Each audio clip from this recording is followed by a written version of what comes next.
Start your free online visit. Go to hims.com/joy. That's HIMS.com/JOY. If you love to travel, Capital One has a rewards credit card that's perfect for you. With Venture X, earn unlimited double miles on everything you buy and turn everyday purchases into extraordinary trips. Plus, receive premium travel benefits like access to over 1,300 airport lounges where you just check in and chill out. Open up a world of possibilities with Capital One. What's in your wallet? Terms apply. Lounge access is subject to change. See CapitalOne.com for details. Attention business owners, do you need zero money down financing on new or used equipment? Meet Dylan Cohen at JR Capital, your gateway to equipment financing that breaks the mold. JR Capital offers zero money down financing options on both new and used equipment, vehicles, heavy machinery, and more. It's a game changer, giving you the power to enhance your operations without slowing you down or denting your cash flow. Need a boost in working capital or a flexible line of credit? Dylan can help your business get the cash flow it needs fast. The process is a breeze too, with a simple application and same-day approvals. No more waiting, no more hassle. Just a straightforward path to securing the funds you need faster and easier than asking your banker. Call Dylan Cohen at JR Capital today at 602-834-7353 or click on Finance with Dylan at moneyradio.com. Call Dylan Cohen 602-834-7353 and get the money you need for your business today. It's almost time for Arizona voters to pick their candidate for president. The presidential preference election is on March 19th, and if you want to vote by mail, make sure you are on the active early voting list or request a one-time ballot by mail. Elections are independently managed by each Arizona county, so reach out to your county recorder's office before March 15th if you want a ballot by mail. Get more election details at arizona.vote. This message is sponsored by the Arizona Secretary of State's office. KQFN Tempe, also transmitting on K25CDV at 99.3 FM, K24EU Fountain Hills at 95.9 FM. 1580 and 99.3 The Fanatic. All right, people, settle down because it's time. Time for what? Showtime. When does it start? Right now. 3, 2, 1. Let's get on with the show. Let's do it.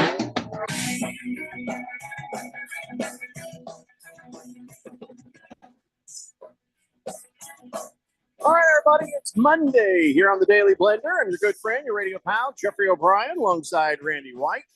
Got Keon Rose in the control room, and you guys are on the Fanatic text line, 888-368-1580, as we broadcast live in the Harmon Solar Studios in Scottsdale.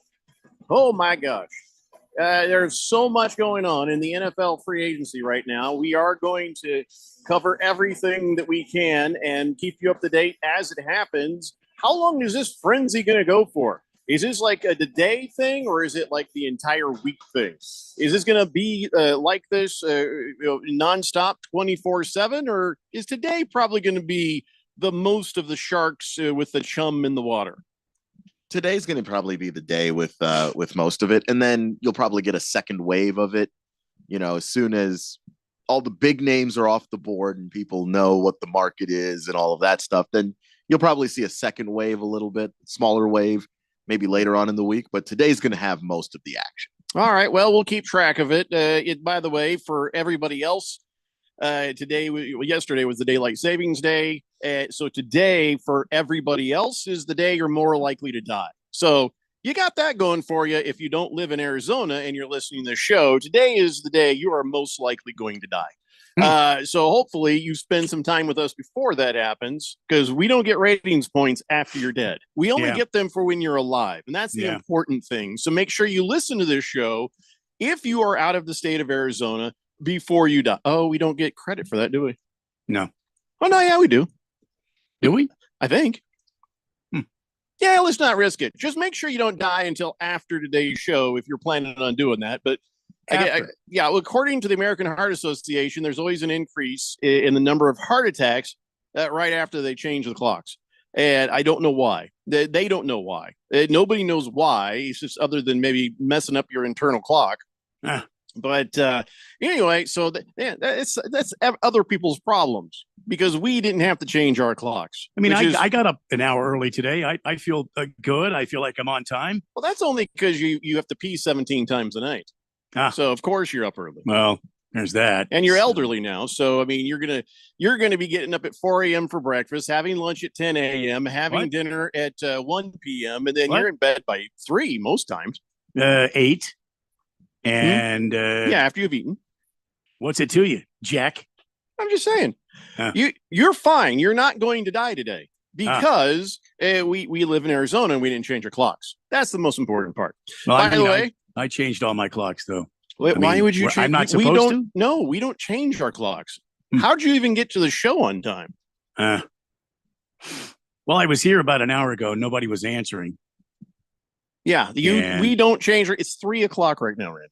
Hmm. It's 3:02 and some odd seconds. I So thought you- I missed a whole hour of the show. You might want to fix your clocks. Huh.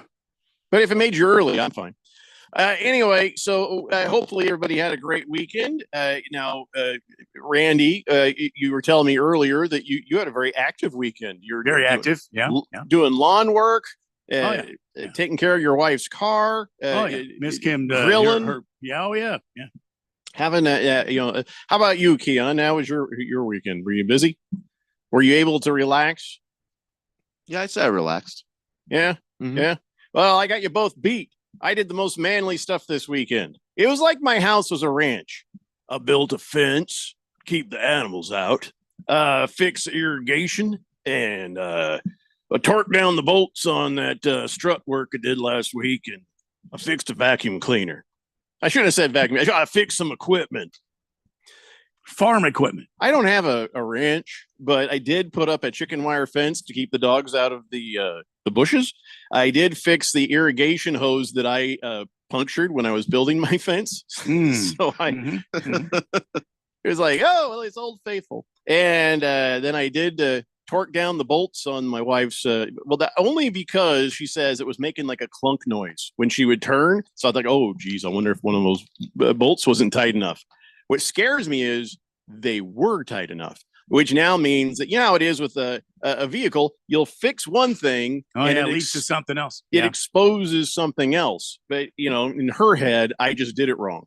So I'm going to need somebody to say, no, it's a problem with the steering linkage. Blah, blah, blah, blah. But, until then, whatever. And then I fixed the vacuum cleaner. That was it. So anyway, so those are the things I did this weekend. I win and I'm very tired. So maybe I don't win. I think Keon wins, really, if you think about it.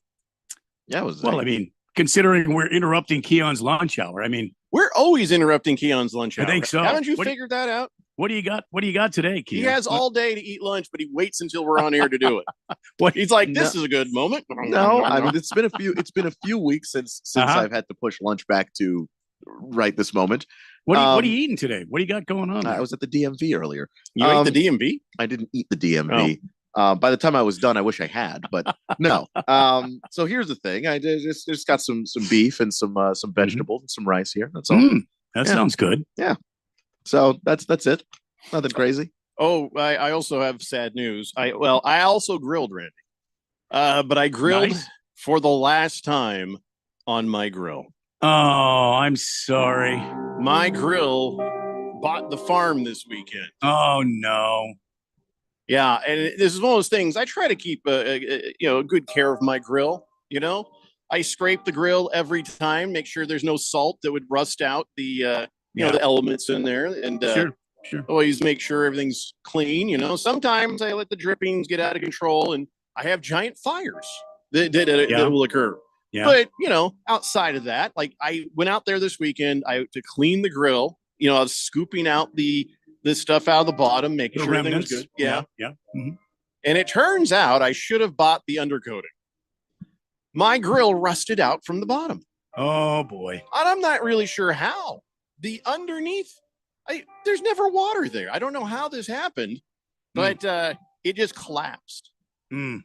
So I grilled one more time on it. They're like, well, there's already a mess. And then I just put it to sleep. Got a new grill You mean- coming. You shot it? Wouldn't you? I don't want it to suffer.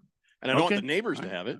Okay. So 10 years I've had that grill. 10 years. well, it's time for a change. What'd you pick up? The exact same thing I had before Huh? because it lasted me 10 years. Well, hey, why change a good thing? Just the same kind of grill, only a bigger cooking space, Nice. so I can cook more things. Oh, Anyway. heck yeah. That's the way you do it right there. But it was kind of sad. I've been through 10 years of steaks and chicken and hot dogs and salmon and Yeah. everything you can imagine on that grill for the last 10 years. I feel like it's always an emotional moment when you change out grills or smokers or whatever. Yeah. And I'm just staring at that new grill, kind of feeling like you're cheating. And then you're like, well, now I got to spray olive oil on the grill elements to get it because it's not seasoned. Right. Ooh. I wonder You if might- my old elements will fit into the new. They probably won't because it's a bigger grill. Yeah, I don't think it'll work. You might, instead of olive oil, you do what you want. I'm not telling you what to do, but you might try grapeseed oil. I've got some of that. Might try Yeah. spraying the stuff because I understand it's got a higher what do you call it? Won't catch fire? Smoke temperature, Oh, burn okay. temperature, whatever. That's Yeah. what I use. I just put a little on there, and then everything I cook will do the work after that. So, Oh yeah. but anyways, yeah, that's it. That just that was my weekend. Sorry for your loss. Hey, well, what about the win? Let's talk about the race over there at Phoenix Raceway this weekend. We're gonna get to all the free agency, so everybody calm down. Yeah. But how about that? Who won this thing? Chandler Smith.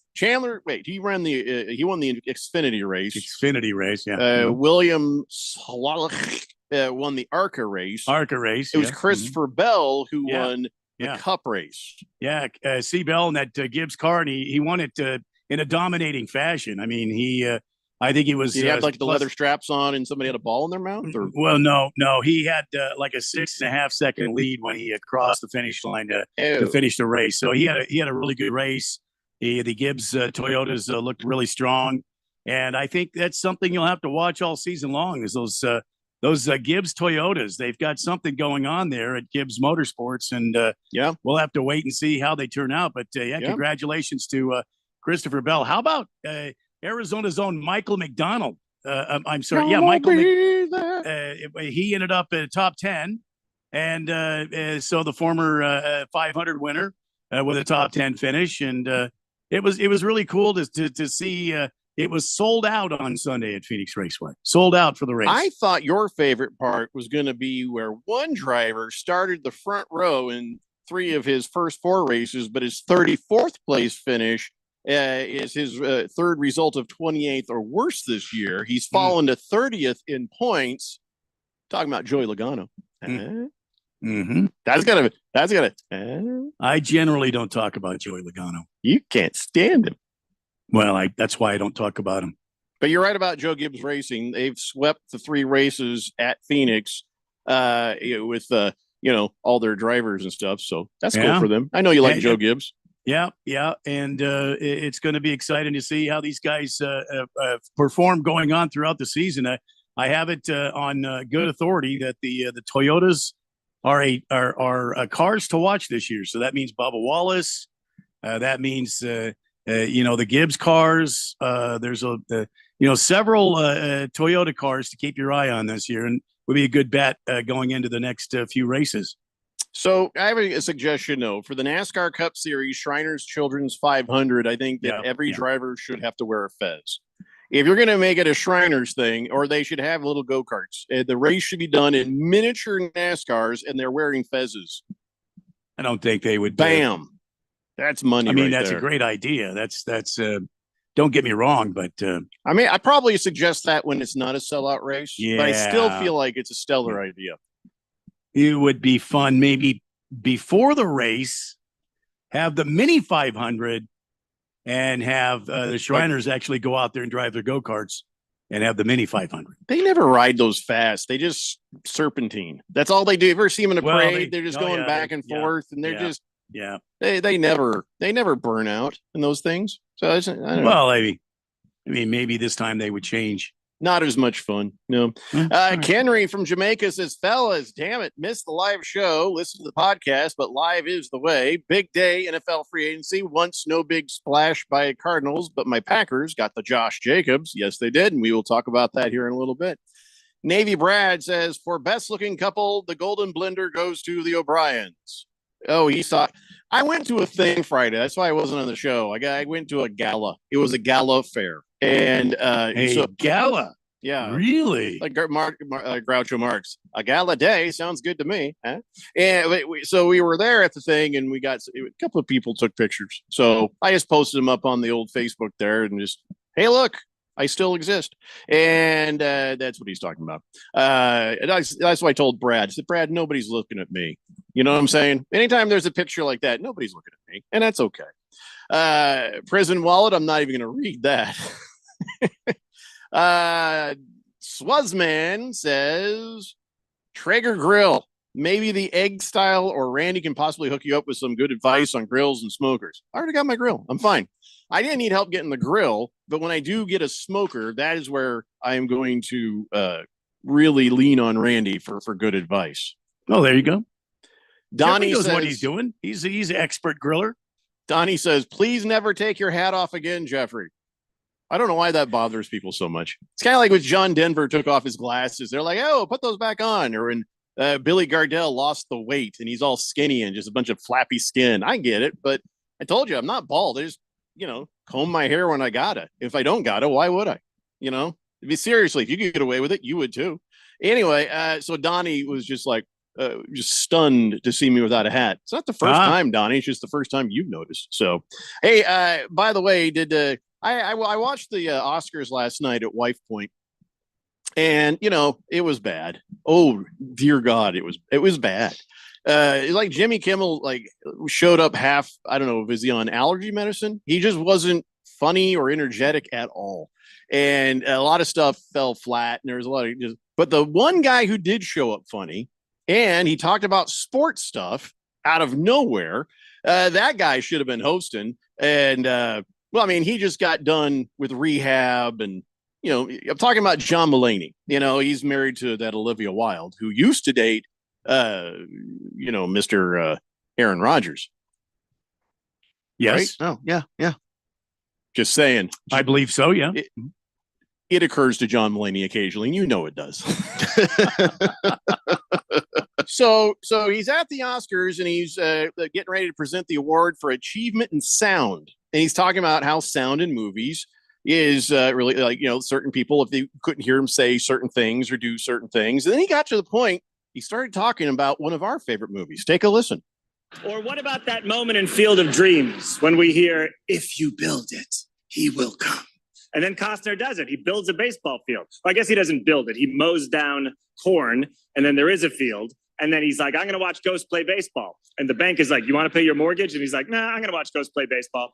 And then he finds James Earl Jones, who wrote The Boat Rocker, which I thought was a real book deep into my 20s. And he's like, people will come, Ray. He's the only one with a financial plan.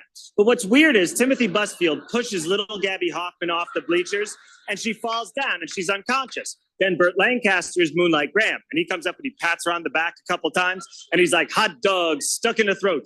And then he can't go back in the game because I guess there's a rule in Ghost Baseball that if you leave the field at any point to become an elderly ghost and do the Heimlich maneuver, you can't return to the field. I love Field of Dreams. That should win Best Picture, though they'll probably go with one of this year's. Here are the nominees for Achievement in Sound. By the way, that is the best reaction to any humor of the night.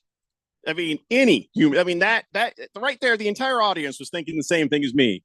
Why wasn't he hosting? Because Jimmy Kimmel stunk the place up pretty good. And I honestly, my wife was like, is he on something? Because, generally Jimmy Kimmel's not that bad, but it was pretty bad. But I just wanted to share that thing with John Mulaney and the Field of Dreams, because I know that's a lot of our favorite, a lot of our favorites movies. Oh, yeah. Yeah.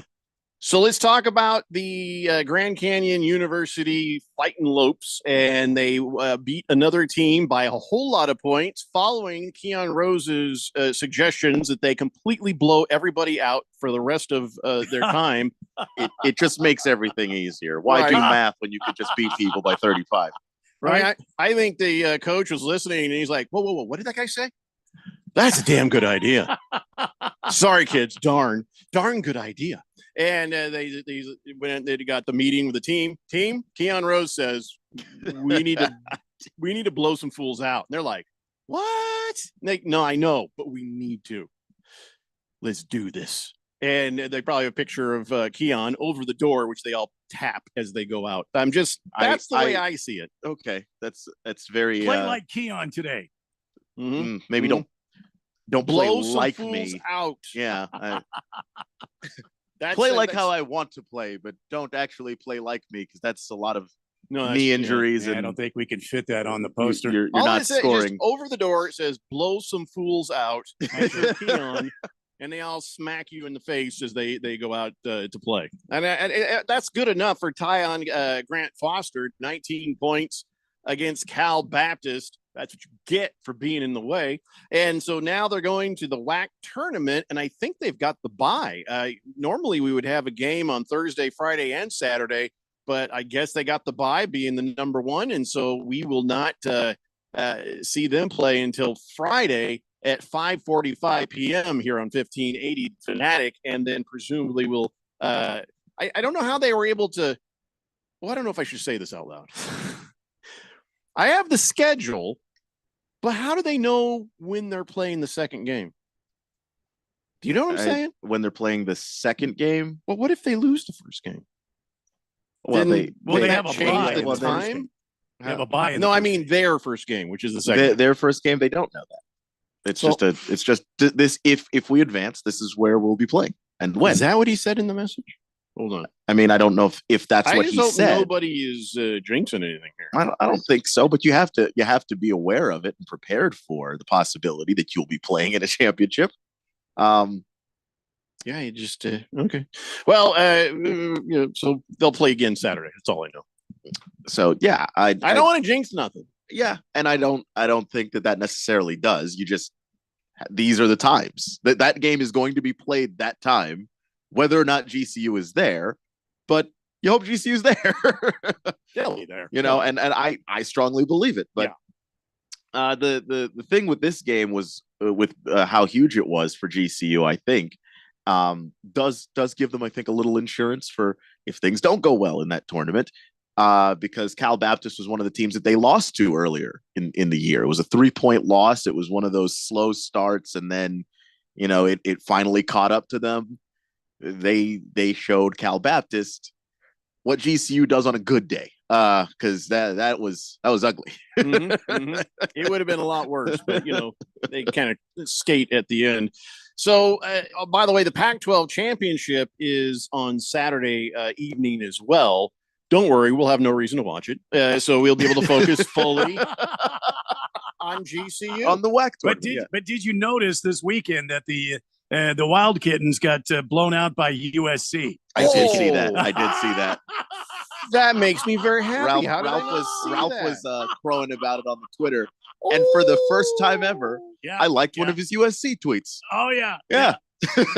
That makes me so happy. How did I miss that? I guess I was so focused on free agency today. I just squashed him. Oh, that makes me happy. USC's real bad. So hooray! I get that probably hurts them, doesn't it? That hurts them going into the tournament, right? It could, yeah. It could, and if they stumble in the tournament, that spot that they've sort of been written into as being one of the number one seeds in March Madness, they might lose that. That's still pretty much on the table. So go Trojans. All right, we got to take a break. When we come back, we're going to talk a little bit about the Suns and some baseball, and then we'll get into some NFL free agency. It's the Daily Blender here on 1580 The Fanatic.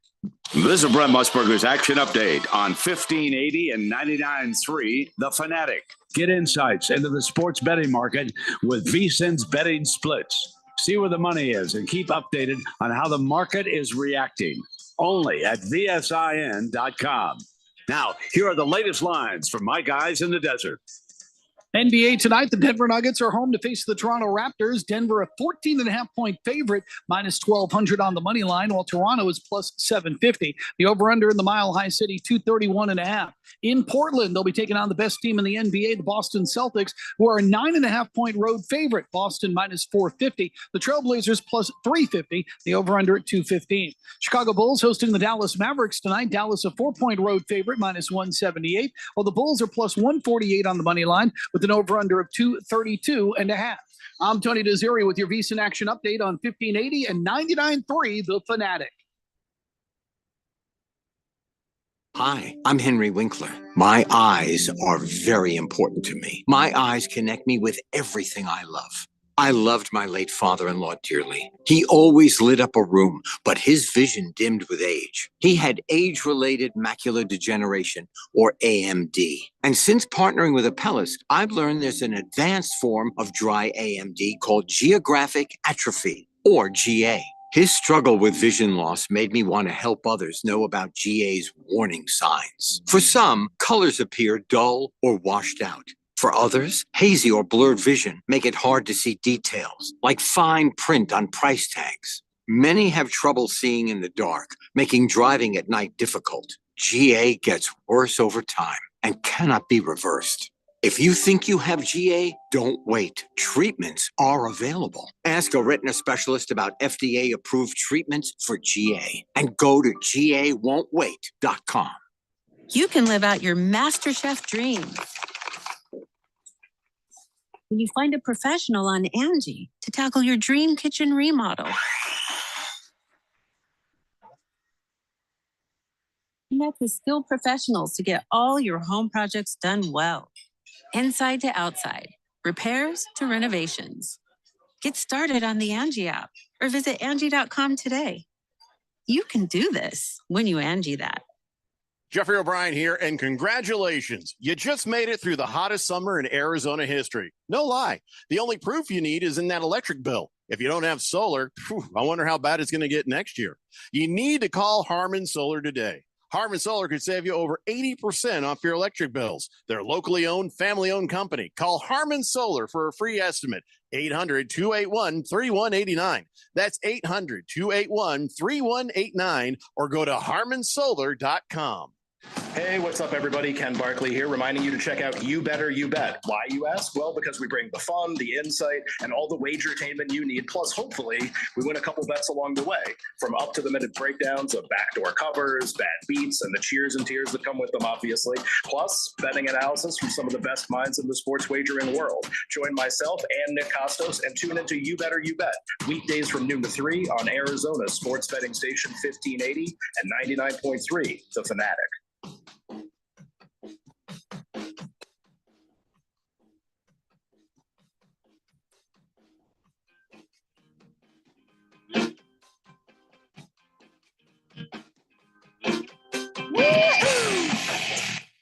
Blender here on 1580 The Fanatic.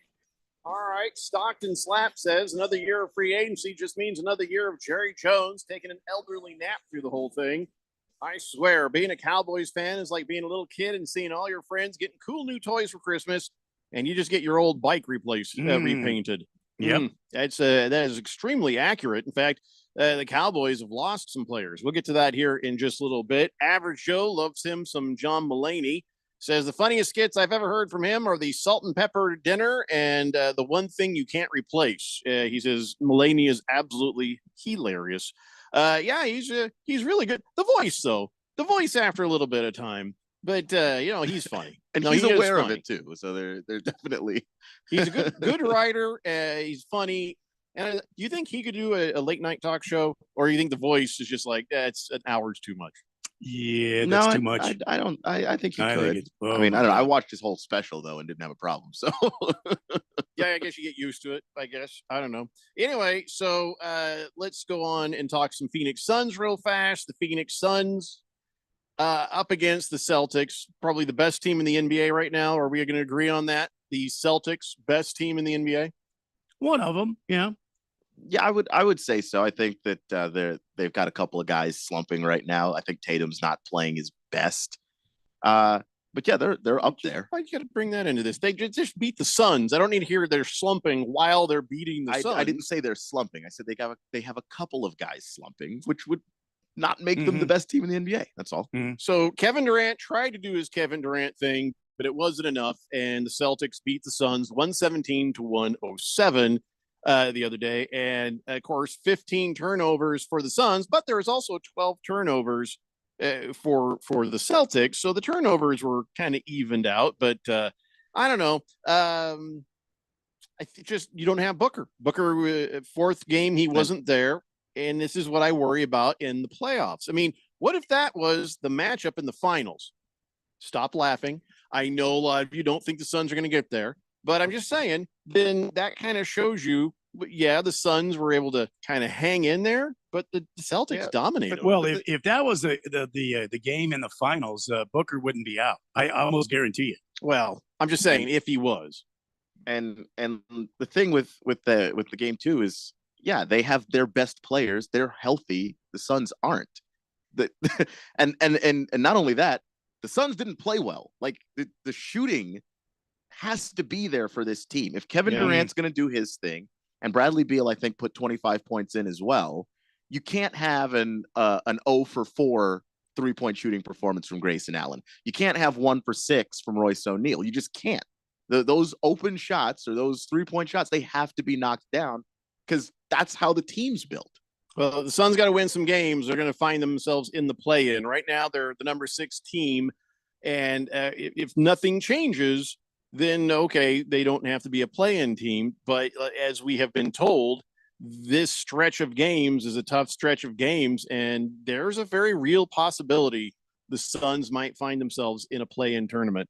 Tonight they got the Cavaliers, and Phoenix is favored in this game, but there's nothing. It's a gimme right now. Not Devin Booker's a game time decision. Has there been any word on whether because they're playing in an hour? Is there any word on if he's going to play or not?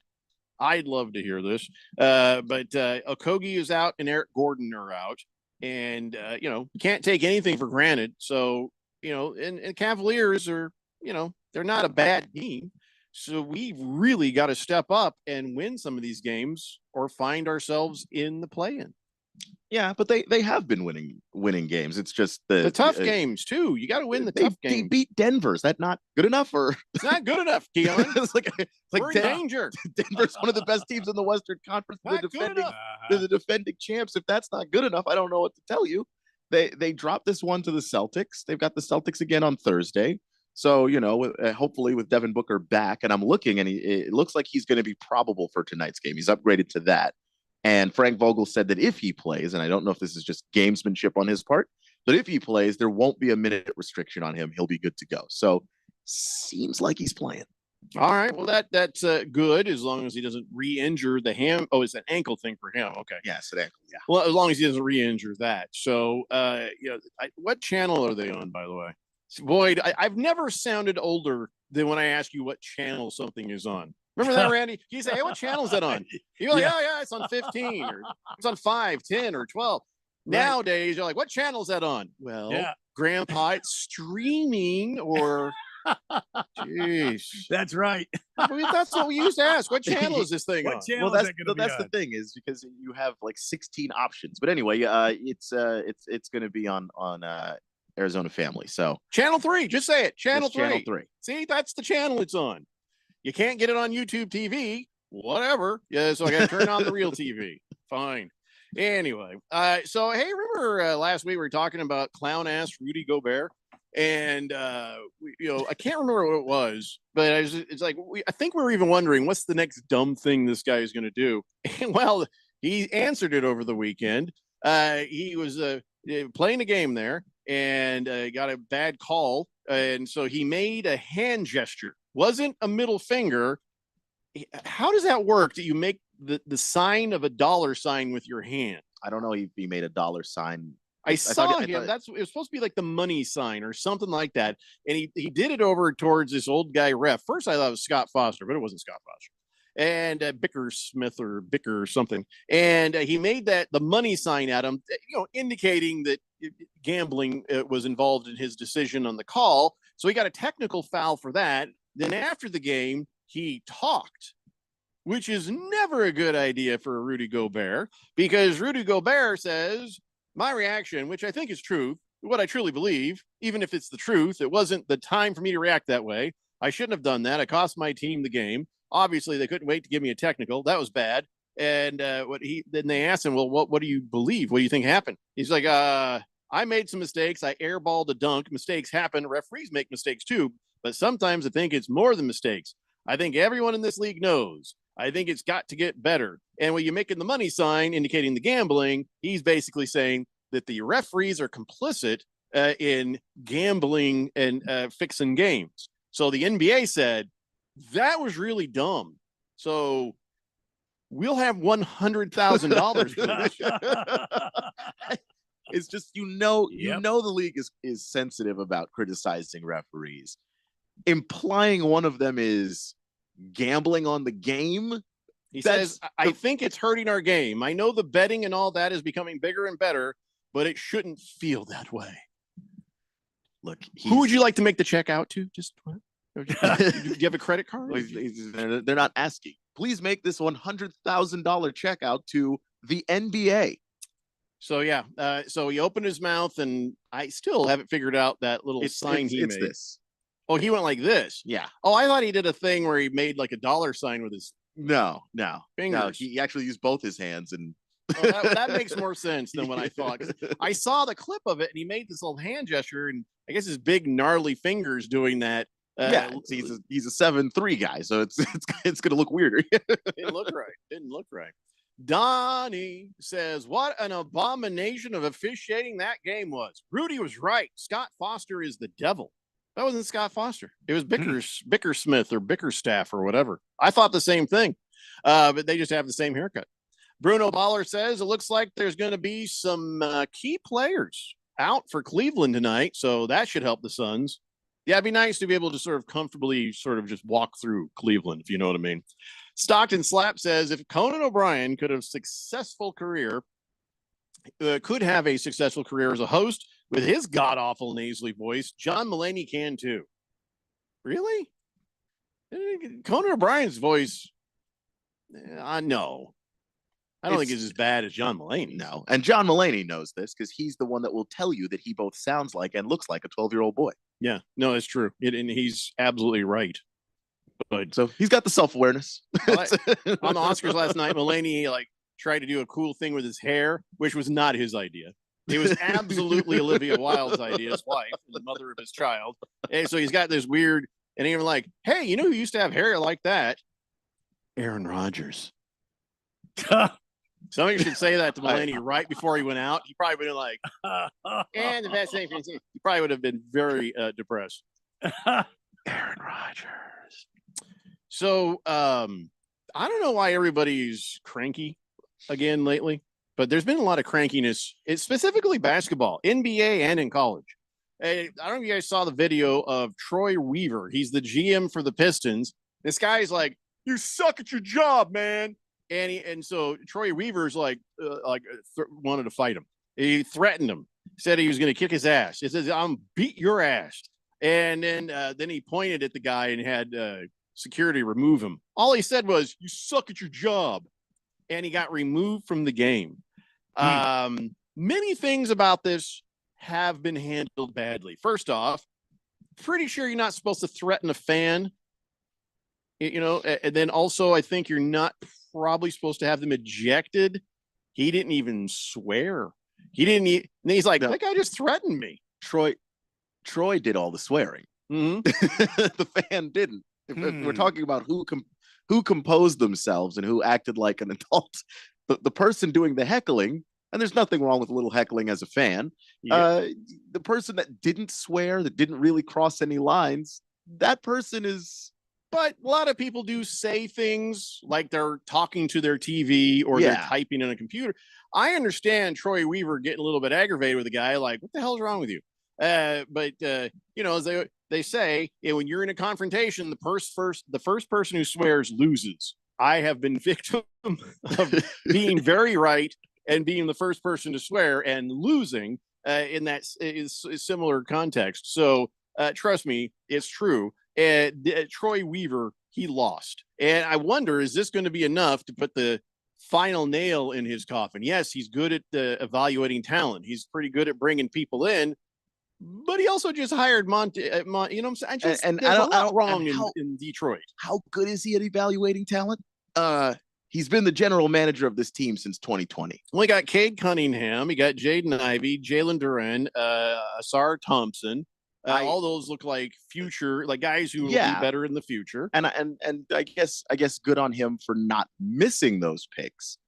But he got those guys largely as a result of being so bad that you're drafting at the top of the lottery all the time. Yeah. So he like Cade Cunningham was the number 1 overall pick, and he was the consensus guy in that draft. So they should fire him today. It's been 4 years, and they've been bad all 4 years. Let me check the feed here, see if he's been fired yet. Nope. No, I don't think they're going to fire him today. I think at the end of this season, though, I don't know that Troy Weaver's coming back because the rebuild. They're worse now than they were a year ago, and they were worse a year ago than they were the year before. The rebuild is moving in the opposite direction. Show him the video of that incident, and that'll just be enough to end the Troy, conversation. you're burning the house down. You're not building it. Desert Llama says, hello, fellas. I've been off work the past few days, so no radio. How do you rate the Cardinals signing so far? Actually, Monty Awesomefart has been busy, and I think he's doing pretty good. We'll get to that here in a little bit. So let's also talk about that lady. Oh my God. So would you go to the press conference? Here's what happened. I don't know if you know, it's women's basketball, and the coach of Utah State, she's post game, and it was a bad season for them. And so she's sitting there, and they ask her, so what is your plan for rebuilding and trying to improve this team? She says, I'm not going to be rebuilding. I just coached my last game at Utah State. I spoke with Diana, and they're going to go a different direction. And then so basically she got fired. Wow. Before the press conference. Wouldn't you just not go to the press conference? I think afterwards, like you're fired, and then be like, well, there's no reason to talk to these people. Yeah, I just think that's an incredible amount of control and self-awareness on her part. I hope that results in her getting another job somewhere. She immediately got up and walked off, saying, she's like, I'm assuming that's going to be the last question now, right? Well, I'm not the coach anymore, so you can go ahead. But yeah, I think she was trying to be as professional as she could. I think I hope they get a good coach. It's deeply unprofessional to fire her right before she's going to talk to the media. If anything, I hope nobody takes that job at Utah State, and that you have 5 or 6 more 5-win seasons, because that's not okay. You can't treat people like that. Yeah, well, I guess and on Utah. And credit to her to just go up there and at least say that, because man, I'd have gone up there too, but I wouldn't have said anything good about any of the people in that building. I'd have never coached again. They would have blackballed me, and I would have deserved everything. I would have led with that. Felt great. I would have sat down and said, I have a story for you. Here's Dirt what just starts happened. coming up. Look. No, she exercised far more self-control than I ever would have. Oh yeah, because that fat smelly bitch just fired me. That would be the first thing out of my mouth. Like, what? And then that would be on Sports Center. It wouldn't be just we'll see where we go. Yeah. Oh, jeez. So let's take a break. We come back, more crankiness in college basketball, plus the curious case of Trevor Bauer. Is the Daily Blender here on 1580 The Fanatic. Come join American Furniture Warehouse and see our amazing deals on sofas, sectionals, recliners, bedroom furniture and mattresses, dining room furniture and accessories. AFW has the latest styles, largest selection, and lowest prices anywhere. Our warehouses are full and ready for you to take your new furniture home today. At American Furniture Warehouse, you'll find the perfect items for your space at a price you'll love. Visit one of our 3 Phoenix area showrooms or shop online at afw.com. afw.com. Marijuana may be legal in Arizona, but driving impaired is not. As a police officer here in Arizona, I know DUIs apply to more than just alcohol. Anything that impairs driving makes you dangerous on the road. If you feel different, you drive different, and driving impaired can get you a DUI. Get the facts at drivinghighaz.com and spread the word. with the hashtag HighDUI.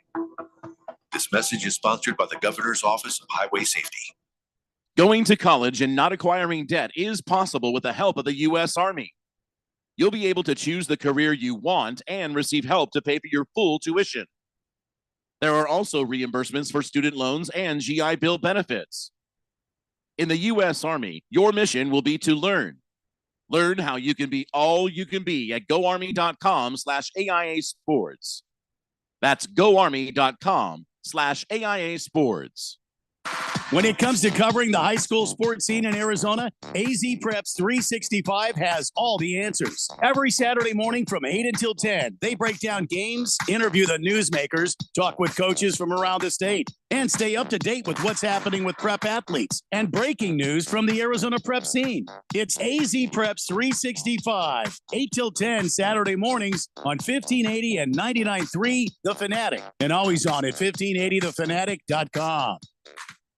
Download our free sports app and stay up with all the latest sports news, scores, highlights, and more. Or stream us live anywhere at 1580thefanatic.com. 1580 and 99.3 The Fanatic, Arizona's home for sports.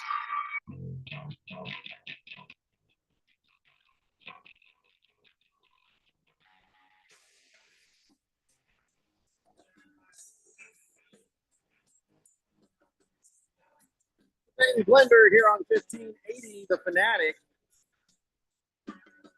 So a lot of crankiness, a lot of people getting cranky. Yeah, I guess towards the end of the year, there's going to be frustration, but not just the people who win. It's sometimes the people who lose, or the people who lose, or the people who win. Slow-Mo Zoe says, didn't we just have an NFL owner throw drinks on a fan?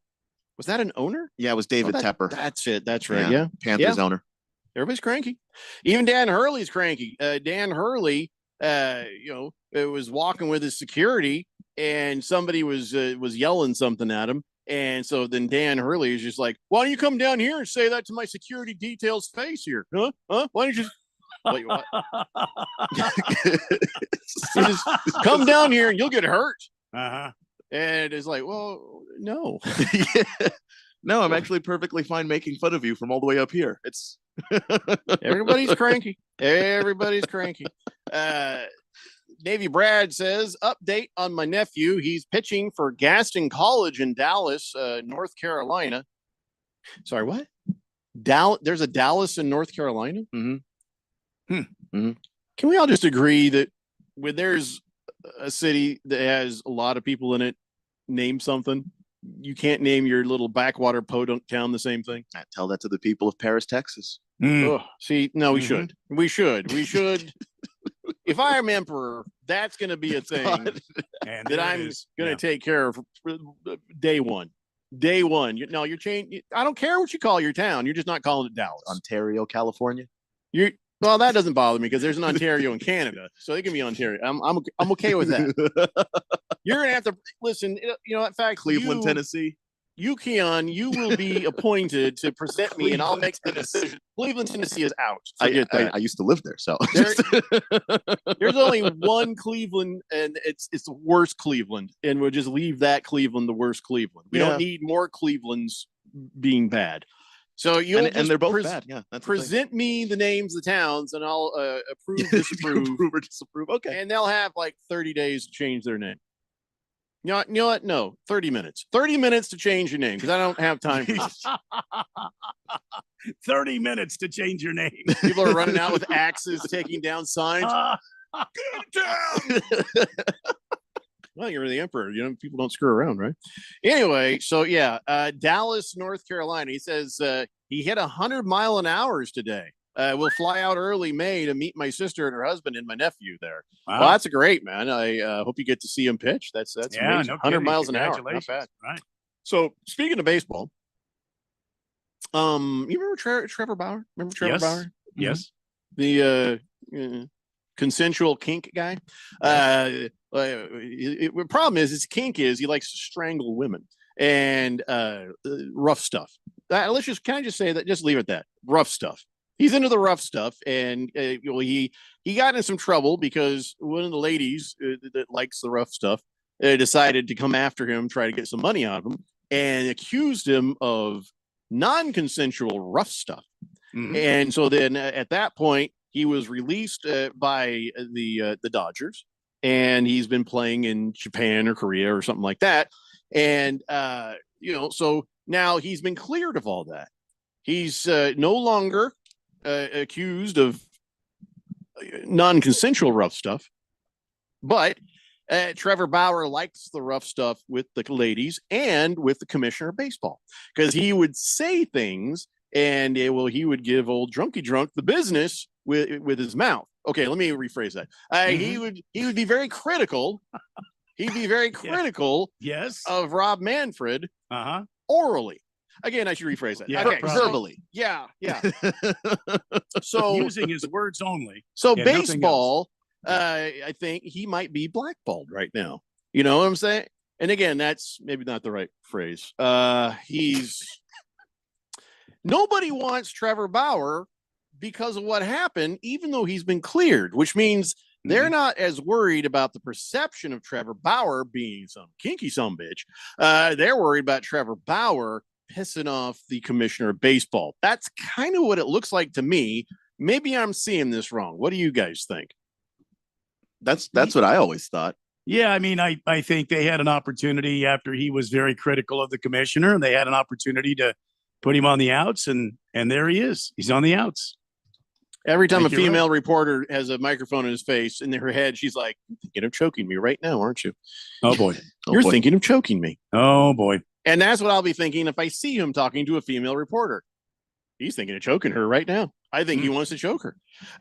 So maybe is it. So what would you get? Perception or pissing off Rob Manfred? Like, say 70% angering baseball, 30%. It still looks a little bit off. I don't know. Where would you put the percentages? I would say about that, because Marcell Ozuna got involved in a domestic violence thing. He's with the Braves, and they suspended him.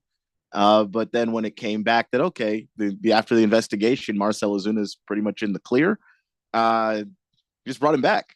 There's no problem, because Marcell Ozuna doesn't have a history of going after the commissioner. Right. So it wasn't an issue for them. They didn't feel like they had to completely push him out of baseball, and they could go through the process of that. I think Trevor Bauer, a lot of his problem is Rob Manfred hates him, and no team wants to sign him and end up on the crap list of the commissioner. I feel like if this guy is still good and he's been cleared of any wrongdoing, the hell with the commissioner. He's leaving anyways. So what do you care if he's pissed off at you for a year or two? So I would go grab him. I would go. Okay, let me rephrase that. I would go sign him to a contract. I don't want to consensually give him any reason to strangle me. But I guess he was the other day over at Camelback Ranch. He was part of a game there, a little exhibition thing, and he pitched 3 hitless innings. But no scouts even showed up to watch him. No scouts at all. And you think for sure this is what this whole game was about. It was like a pay for play kind of thing, where you get to play in a spring training game. It gives the scouts a chance to see you. But because Trevor Bauer was there, they were like, "Oh, we're not coming to this." So nobody came to scout Trevor Bauer. I mean, I think that's sad. Yeah, and I guess on one hand, like, do you need scouts to scout Trevor? Like, Trevor Bauer can pitch. Like, your issue with him isn't that he can no longer pitch. He didn't get pushed out for being, oh no, his velocity is going down, or he just doesn't have his stuff anymore, and all of his variety of pitches, those are gone. He got pushed out for, being having the appearance of being guilty, and just didn't like him. I think this is a blackball thing. I don't think this is at all is necessarily an issue of his ability. So I don't think you need scouts. It's just, if you're going to sign him, you're going to sign him already. He says, "I'll play for the league minimum. I'm just trying to get back in here." I just think that if you're a team that needs some pitching, you're insane right now. If you're just, you need a little depth in that rotation, and you don't sign Trevor Bauer. unless you're really like, it depends on what the commissioner is going to do. And I don't know what happens in a lot of those back channels, and some of that stuff can get pretty ugly. But there's no good baseball reason. Moiswin says, I've heard from someone who works for a team say Trevor's not going to get signed. There are multiple accusations from multiple women, allegedly. Well, that's also a possibility. Well, it's also considered that, allegedly. But that's incredibly hearsay. I think you'd have to put a name on that. Heavy Metal Maniac says it's sad he hasn't got re-signed. Trevor Bauer, that is, but I think he has a reputation of not being a very good guy or a nice person. Maybe somebody will pick him up by the All-Star break if they're struggling and need starting pitcher, but I don't know. I don't think he's ever going to be back in the Major League Baseball for some reason, even though he was innocent. I wouldn't say the word innocent. Still, yeah, just not guilty, just not clearly and obviously guilty. And if the girl that should said count to for me, something. I need you to kick my ass to get off, or I want you to strangle me, I'd be like, I think it's time for you to go. No, thank you. No. Just that's not right. If I'm kink shaming you, sorry. I ain't ever doing that. Look, if that's just something that you seriously have to do and you are very much into, and you have money like Trevor Bauer has money, might be a little sign here, initial here, and then we'll get this thing notarized, just so that it's 100% clear what has gone on.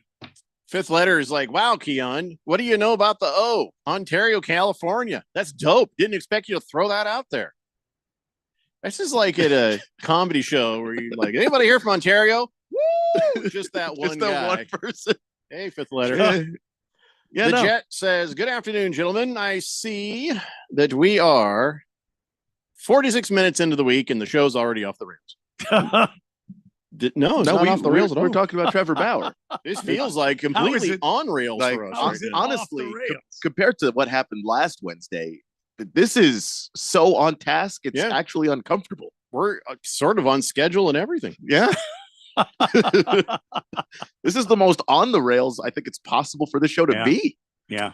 The Whopper says no criminal wrongdoing. And you're right. And because of that, he should be able to play if somebody wants him. But like I said, this is more about Robert Manfred and maybe a little bit about perception that this guy is kinky as hell. Fifth letter says, Jeffrey, you cut off Keon. He was going to explain. What were we going to explain? Ontario? Ontario. I wasn't going to explain anything. I was just saying, I dated somebody out there, and that's how I ended up out there. I've always known about Ontario, California, because I've seen maps. And I mean, like, oh, look, there's an Ontario. Yeah. What the hell's that all about? No, trust me, Ontario, California would get to keep their name. But other places, no. No, if there's a Phoenix anywhere else, that's no longer Phoenix. There's any other big city name, you just forget it. And also Manhattan, Kansas. Yeah, no, kid, that's gone immediately. If they don't do it fast enough, I'll say by emperor decree, it's Manhandle, Texas. You asked for it. You asked for it because you didn't do what I said. 30 minutes. That's how long you have to change your town name. I just can't take this. Can't take it. Well, I won't take it. I mean, I know there's a bunch of places out there. I think there's some in Oregon too, like have names of other places. Oh, it's annoying. Mr. Wilbur says, wow. Now Jeffrey knows Mabs. Mabs? The B and the P are not even close on your keyboard, Mr. Wilbur. For the love of God, get somebody else to type for you. He says, wow, now Jeffrey knows maps. Does this mean he thinks Christopher Columbus? What country did you discover, Jeffrey?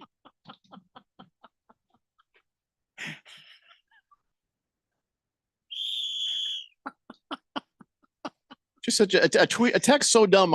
It just locked up I think I just blew a sensor. Fifth letter says, cheers to that. Randy Whistlepig for the whole crew. Why not? Swazman says, Jeffrey, Weed, California, near Mount Shasta on the border of California. Oh, that can stay. That's fine. But there's no other weed anywhere. Last Toby, well, that actually Baghdad, Arizona works because that's a different country. So I give it the same pass I give Ontario. Yeah. Moist One says, I said Bauer touched 99 miles per hour in his start too. Can't imagine teams wouldn't want to give him a shot with that velocity. I think, when the teams break camp and they'll see, what they have going on, maybe somebody will reach out to him. But I think this is a blackball list by the commissioner. Ralph says, I saw him throw Sunday. He was 96 to 99 miles an hour. At one point, he was asking the batters to call out what pitch they wanted, and they still couldn't hit him. He's absolutely being railroaded by Major League Baseball. Oh, man, what am I going to say this on a Monday? I agree with you, Ralph.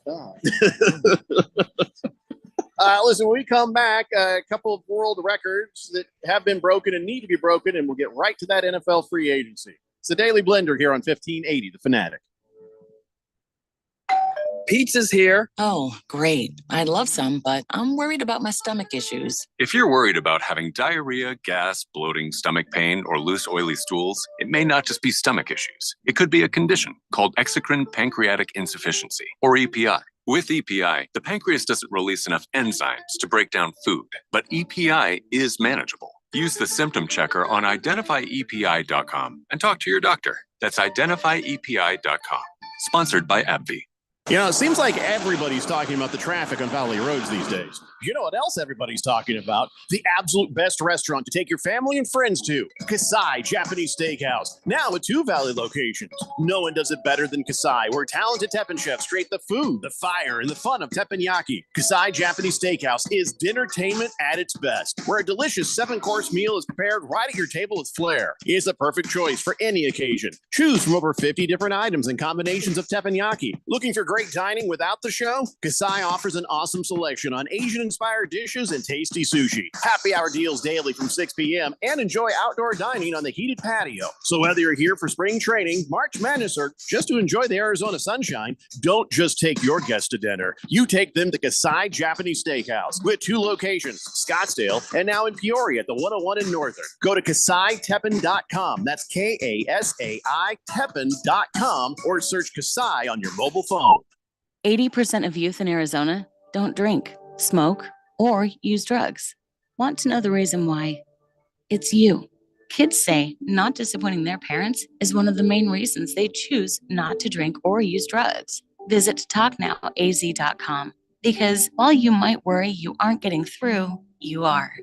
Keep it up and stay up to date about the latest Arizona drug trends at TalkNowAZ.com. This message is sponsored by the Substance Abuse Coalition Leaders of Arizona.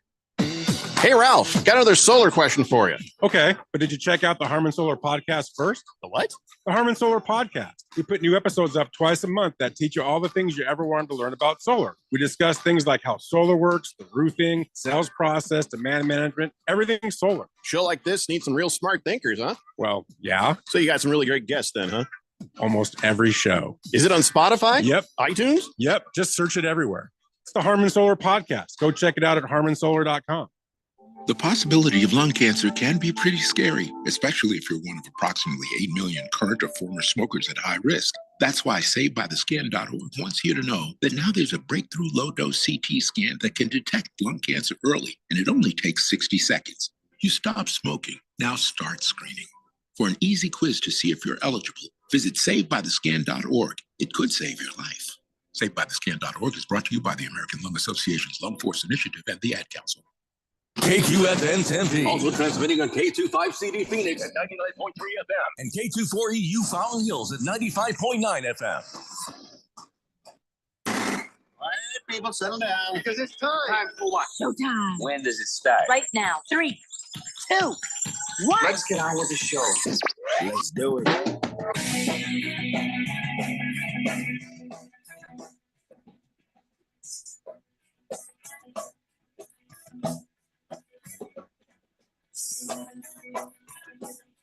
Alrighty, everybody. It's 4 o'clock, and this is the Daily Blender. I'm your good friend, your radio pal, Jeffrey O'Brien, alongside Randy White. Got Keon Rose in the control room, and you guys are on the Fanatic text line, 888-368-1580, as we broadcast live in the Harmon Solar Studios in Scottsdale. And all right, we're going to talk a lot of NFL free agency here in just a few moments, but we have some things that we do need to talk about. Well, first, let me get caught up on the text line. Average Joe says MABs are monoclonal antibodies. So I was going to be impressed that his autocorrect changed MAPS to MABs. Then I heard the rest of his text and said, nope, that's not the smart to use monoclonal antibodies on a regular basis. No, Average Joe, when it's Mr. Wilbur, just always assume typo. The Jet says, quick question. How lonely is your life if you sit down and listen to a solar podcast asking for a friend? I've listened to that, and I'm not the least bit lonely. It's very interesting, Jet. If you want to know about solar power stuff. Yeah, if you're researching solar for your house, it's a great podcast. And even if you're not, I've always found solar power. In fact, I built a solar-powered transmitter trailer once for radio. I mean, that is your hobby, though. Solar power. It's not a hobby. It's something I had to do. It's a long story. But anyway, I had to do it for a professional application, and it worked. So, no, not lonely at all, the Jet. All right, so let's talk about something. First, I want to make sure everybody has the opportunity to be a part of something that could be special. If you want to be a part of history, what you'll need to do is get yourself to St. Louis Thursday. Okay. A place called City Museum. All right. He's hoping to break a world record for most people wearing underpants on their head. That's very easy to do. You just put the underpants on your head. Well, yeah. They already have the world's largest pair of underwear, so it's not like they don't know what they're doing. Okay. These are pros we're dealing with here. Yeah, the waistband measures 16 feet. Current record for most people with underwear on their head is only 270, and that was set at a bookstore in Naperville, Illinois in 2012. They only need 271 to beat it, but they're like, yeah, let's get 314 because Thursday is 314. And it's also Pi Day, which is 3.14. A lot of other numbers I won't bore you with. But at 314 is also the St. Louis area code. So all this 314 stuff is what they want. It's as if the planets aligned or something. Yeah. You don't even need to bring your own underwear. Just show up at 1:45 p.m. next Thursday. They'll give you some underwear to put on your head. I don't know if it's clean or not. I don't know. Are they is it tidy whities? I think I would bring my own. Yeah. I would bring I would too. Yeah. So if you want to be a part of that history, you can. I feel like this is when we could break. Huh. We could. Yeah. My only problem is I am not relevant enough to genuinely wind up in any history book for any reason. And if I go down in history as part of a group of people who put underwear on their head, I don't know if that's how I want to be remembered. I would rather not be remembered at all. Your name won't be on it. It's just you're a number. You're counted as one of the people. They don't say, here, we've broken a record. And by the way, did you know that Keon Rose was there? They don't do that. You're not listed. It's true. I could do it in complete anonymity. You could do that, but you can't. But you can't tell your family and friends because, of course, they're always going to bring it up. No. Why wouldn't you want to tell your friends you're a world record holder? Because of the record. Underpants in your head. What's wrong with that? No, that's pretty much it. Yeah. Yeah. You know how many times I've worn my underpants on my head? Okay, Randy. How many times on purpose? Too many to count. Not many. Not in adulthood. No. Well, I'm just saying, if you want to go to this, then just look up what's this place called again? Hold on. City Museum in St. Louis, Missouri. So what time's our flight leave then, Jeffrey? Oh, no. I'm not going to Missouri for any reason. No? Hell, Missouri's. I went through there once. I am never doing that again. I understand why they have all those toll freeways. Did you know they got tolls on their freeways? It's for all the people who are rushing like hell to get out of that horrible state. St. Louis is just a toilet, and the entire state of Missouri is depressing. That's why they call it misery. Misery. Donnie says he's sad about Kirk Cousins leaving. He says, been a big defender for the past 6 seasons. Not sad about that contract the Falcons just gave him. That's an insane amount of money for a 36-year-old guy coming off an injury. See you all in the top 3 picks in the NFL draft. Skull, he says. Again, this is your karma, Donnie, because of all the garbage you talk around here. You can't have nice things. Is that what it is? I was just going to say, I think that Kirk Cousins, whether or not he is a legend in the NFL, will always be a legend at the bank. Yeah, because man's this is, got money. Yeah, back-to-back contracts of this is insane. Mr. Wilbur says, hello, legally blind people usually do not use a keyboard. Voice text obviously stinks. You maybe have it read it back to you before you hit send. Can it do that? Can it read it back to you? Maybe Mr. Wilbur is slurring again. Are you drinking? Let me read it as if he's drunk. Well, now, Jeffrey. No, it's maps.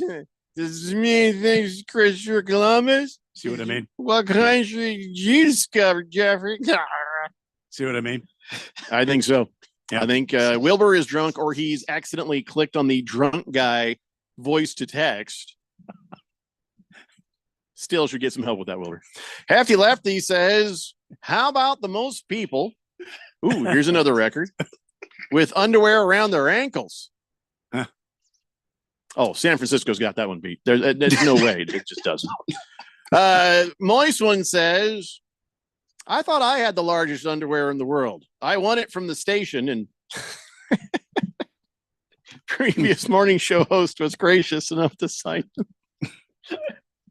Yeah, it's the guy from the cult. You're right. It never happened. Got to pre-read. So why am I not pre-reading Moist Ones? I don't know. Heavy Metal Maniac says, oh, come on, guys. Nothing like fresh, clean underpants on your head. Plus, you're part of history. I'd tell everybody.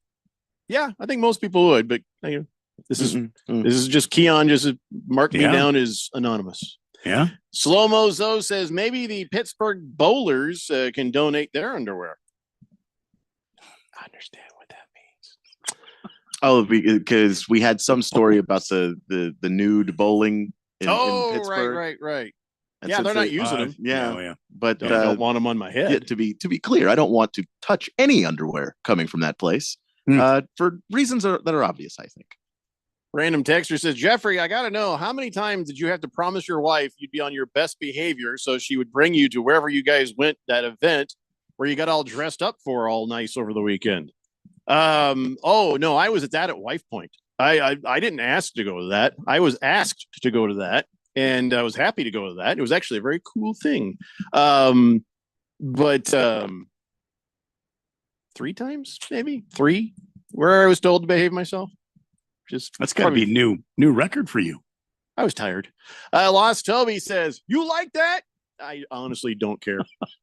I just don't care about Kirk Cousins. And he's just, man, I got to tell you, though, he's a bimbo. I mean, by the way, the word bimbo was originally created to describe a dumb guy. It was not originally created to describe a dumb woman. It was later sort of used in that context. So when I say Kirk Cousins is a bimbo, that is not just, correct. It is grammatically correct.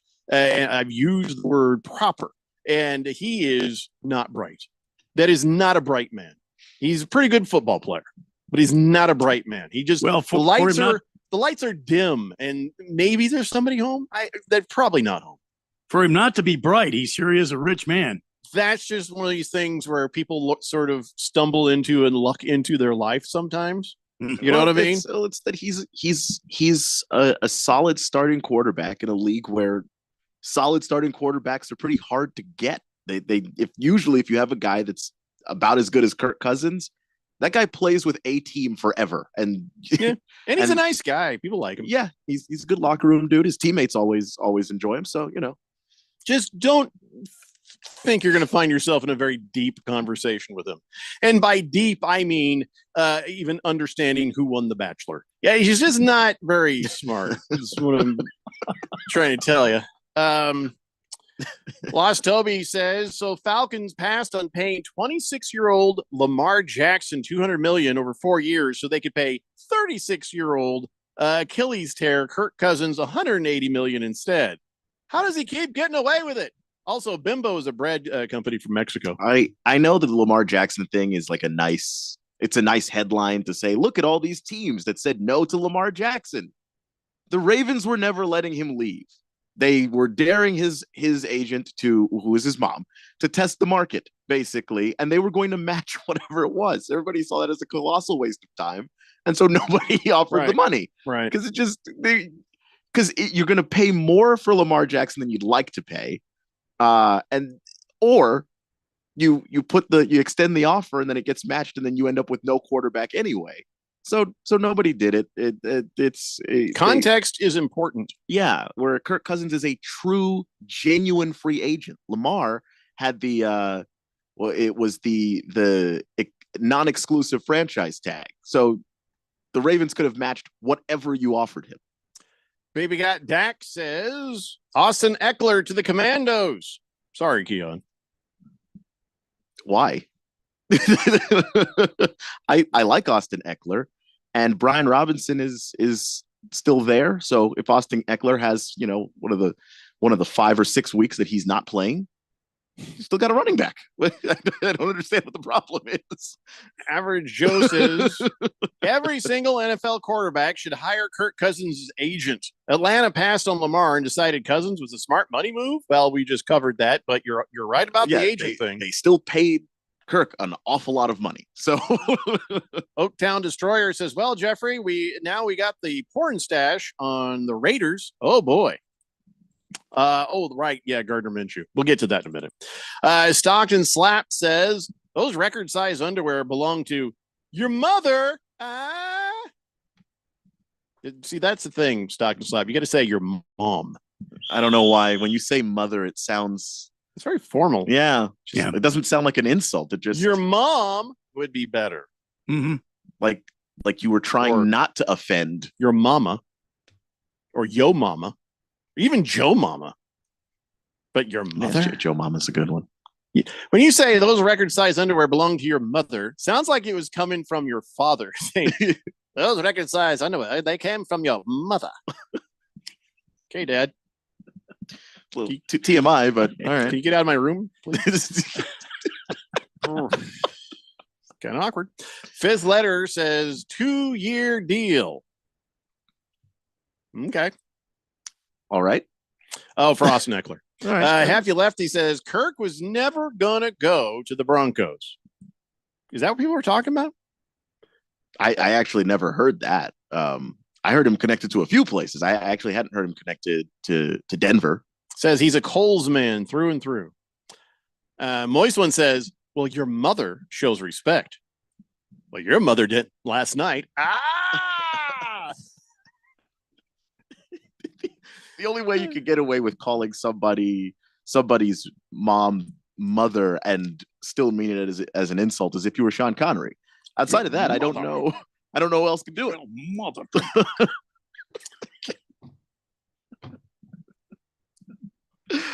Fifth letter says, well, it was fun while it lasted, Josh Jacobs. Time for Zamir White to run over the whole league.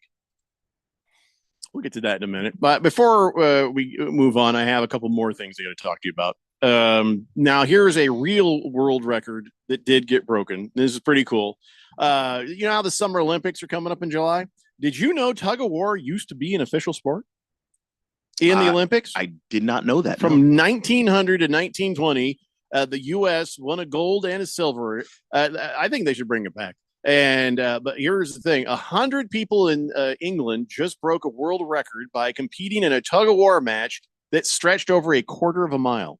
Each side had 50 people. Everybody was positioned about 15 feet apart. The exact length was 1,694 feet, so about a third of a mile. And the two biggest challenges: finding rope that long and a venue that would actually work for a quarter plus mile. They ended up doing it on the beach in South Wales. And with that many people, both sides were pretty equal. They had to pull for like a minute and 15 seconds before somebody finally won.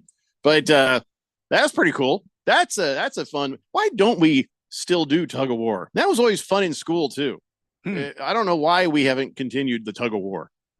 I don't know. I don't think there is a good reason. Should do tug of war over an alligator pit. An alligator pit? It would be a much more urgent game of tug of war. It would be an incredibly urgent game of tug of war. It would also be untelevisable. Oh, you completely televisable. And you get the best ratings ever. Trust me on that. I mean, yes, but you could only do it the one time because, the FCC and all the blood and guts and everything from people being torn apart by alligators. Screaming and yelling. Yeah. It'd be incredibly traumatic to children. Play some fun music behind it. It would really somehow would absolutely make it worse somehow. Yeah. Swazman says Jeffrey, tug of war with dogs is a happy loss for me. I lose daily. Oh, you got to let them win. You got to let the dog win, or else you'll rip their teeth out, or they'll rip your throat out. Either way, you got to. Depending on the dog, yeah. He says it'd be fun to see 15 dogs versus 15 humans. Oh, the humans would win. Absolutely would win. Because I don't know. Dogs, I don't think they're not as heavy. I think there's a lot of weight advantage for the humans. We have weight, and we can also leverage weight. I think probably better than a dog can too. Now on the other side, you just go, meow, and all of a sudden, the dogs start barking and they let go of the rope. Wrangler's Joe says the Broncos give a new meaning to the phrase beating a dead horse. Sean Payton and bad management decisions killed that team or rebuilt it. We'll see. Okay, one more thing. There's a guy, I don't know what he was trying to do, but I feel for this guy.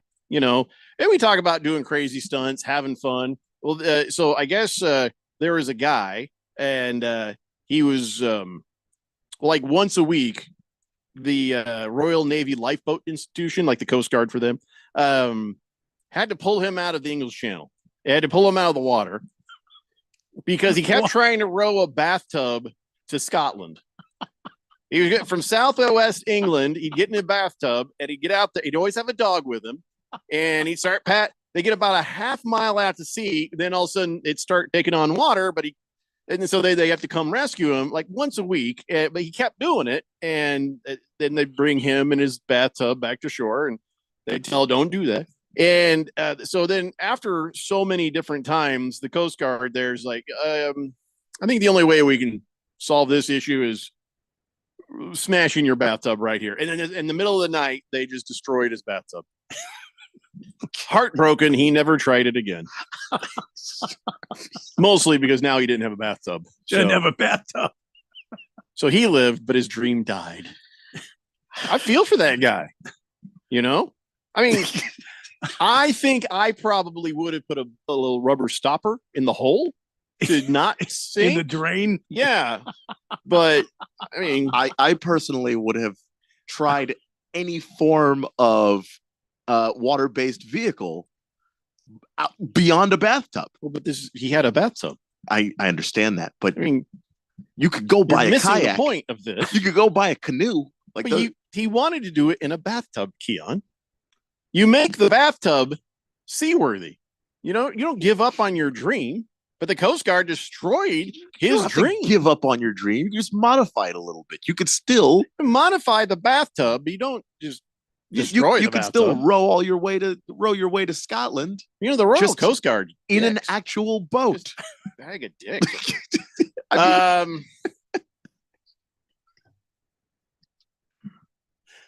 You don't have the explorer's spirit, I don't think. No, still explore, just in an actual boat. How about in an actual bathtub? That's you just why? Don't get it. You just don't get why it. a bathtub? Because nobody's done it before. You're being difficult. I am being difficult. I just happen to also be correct here. You are not correct. I believe in his dream, so I might write a check and Amazon, or I'll just Amazon him a new bathtub. He didn't make his own bathtub seaworthy. How much did he believe in his dream? I'll send him a note. It's like, maybe stick a rubber stopper here. I'll Amazon him a bathtub and the rubber stopper. Problem solved. If the Royal Coast Guard would have just had a little forethought. If your dream is not important enough for you to actually make the thing saleable, you may then not have just enough money. use a boat. He didn't have enough money for a bathtub stopper. Realize his dream financially. Scratch Me Because says one word answer for why there is no more tug of war in school. Lawyers. Oh, they don't do tug of war anymore in school? Oh, that's a shame. I don't know about. Okay. Oh, I got some pretty good rug burn from that. Yeah. On my hands, moist one. Just anyway. Heffy Leffy says, I don't know, 15 Mastiffs that don't want to move might put up quite a fight against a tug of war team. Dogs won't win, but they'll probably won't lose either. The humans will get tired, and then the dogs would get up and walk out to the win, and then sit down again because they're tired and they're good boys. Yeah. Stockton Slap says, shouldn't it be called War of Tug? I'll await the next text from Moist One. Basically explaining exactly why we should never call it that and never use that phrase ever again. Navy Brad says they sent in the plumber special ops team to take out the tub. Yeah, they destroyed it. Moist One, I'm not going to say his name, but he was a former morning show guy who would remind you a lot of Howard Taft, previous president. Oh my God.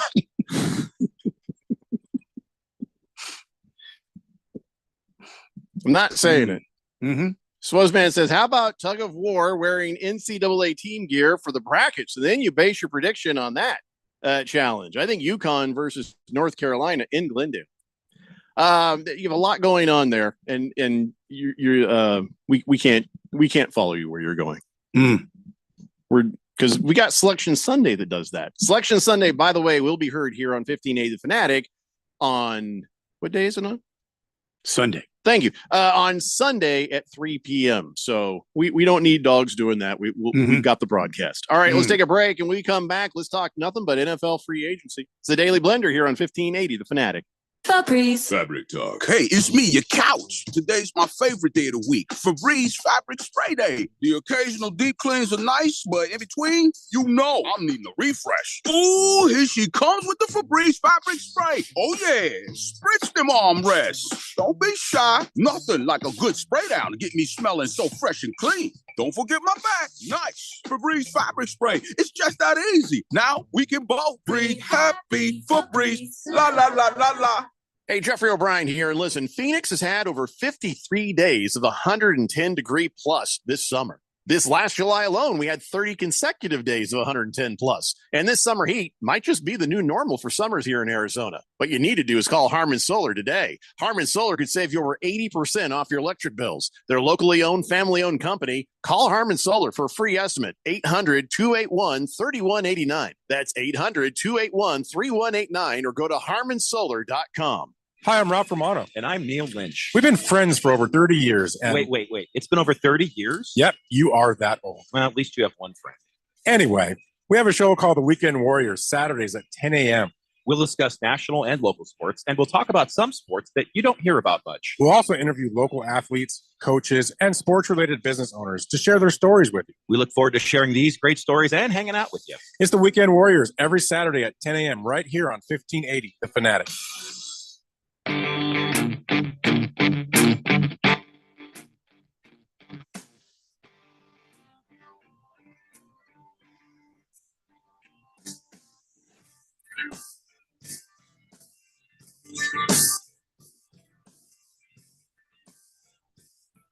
What happened there? That clearly wasn't enough commercials.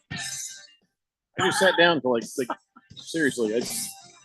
How many commercials would you like in the stop center? I don't know, a couple more. And I just barely sat down there.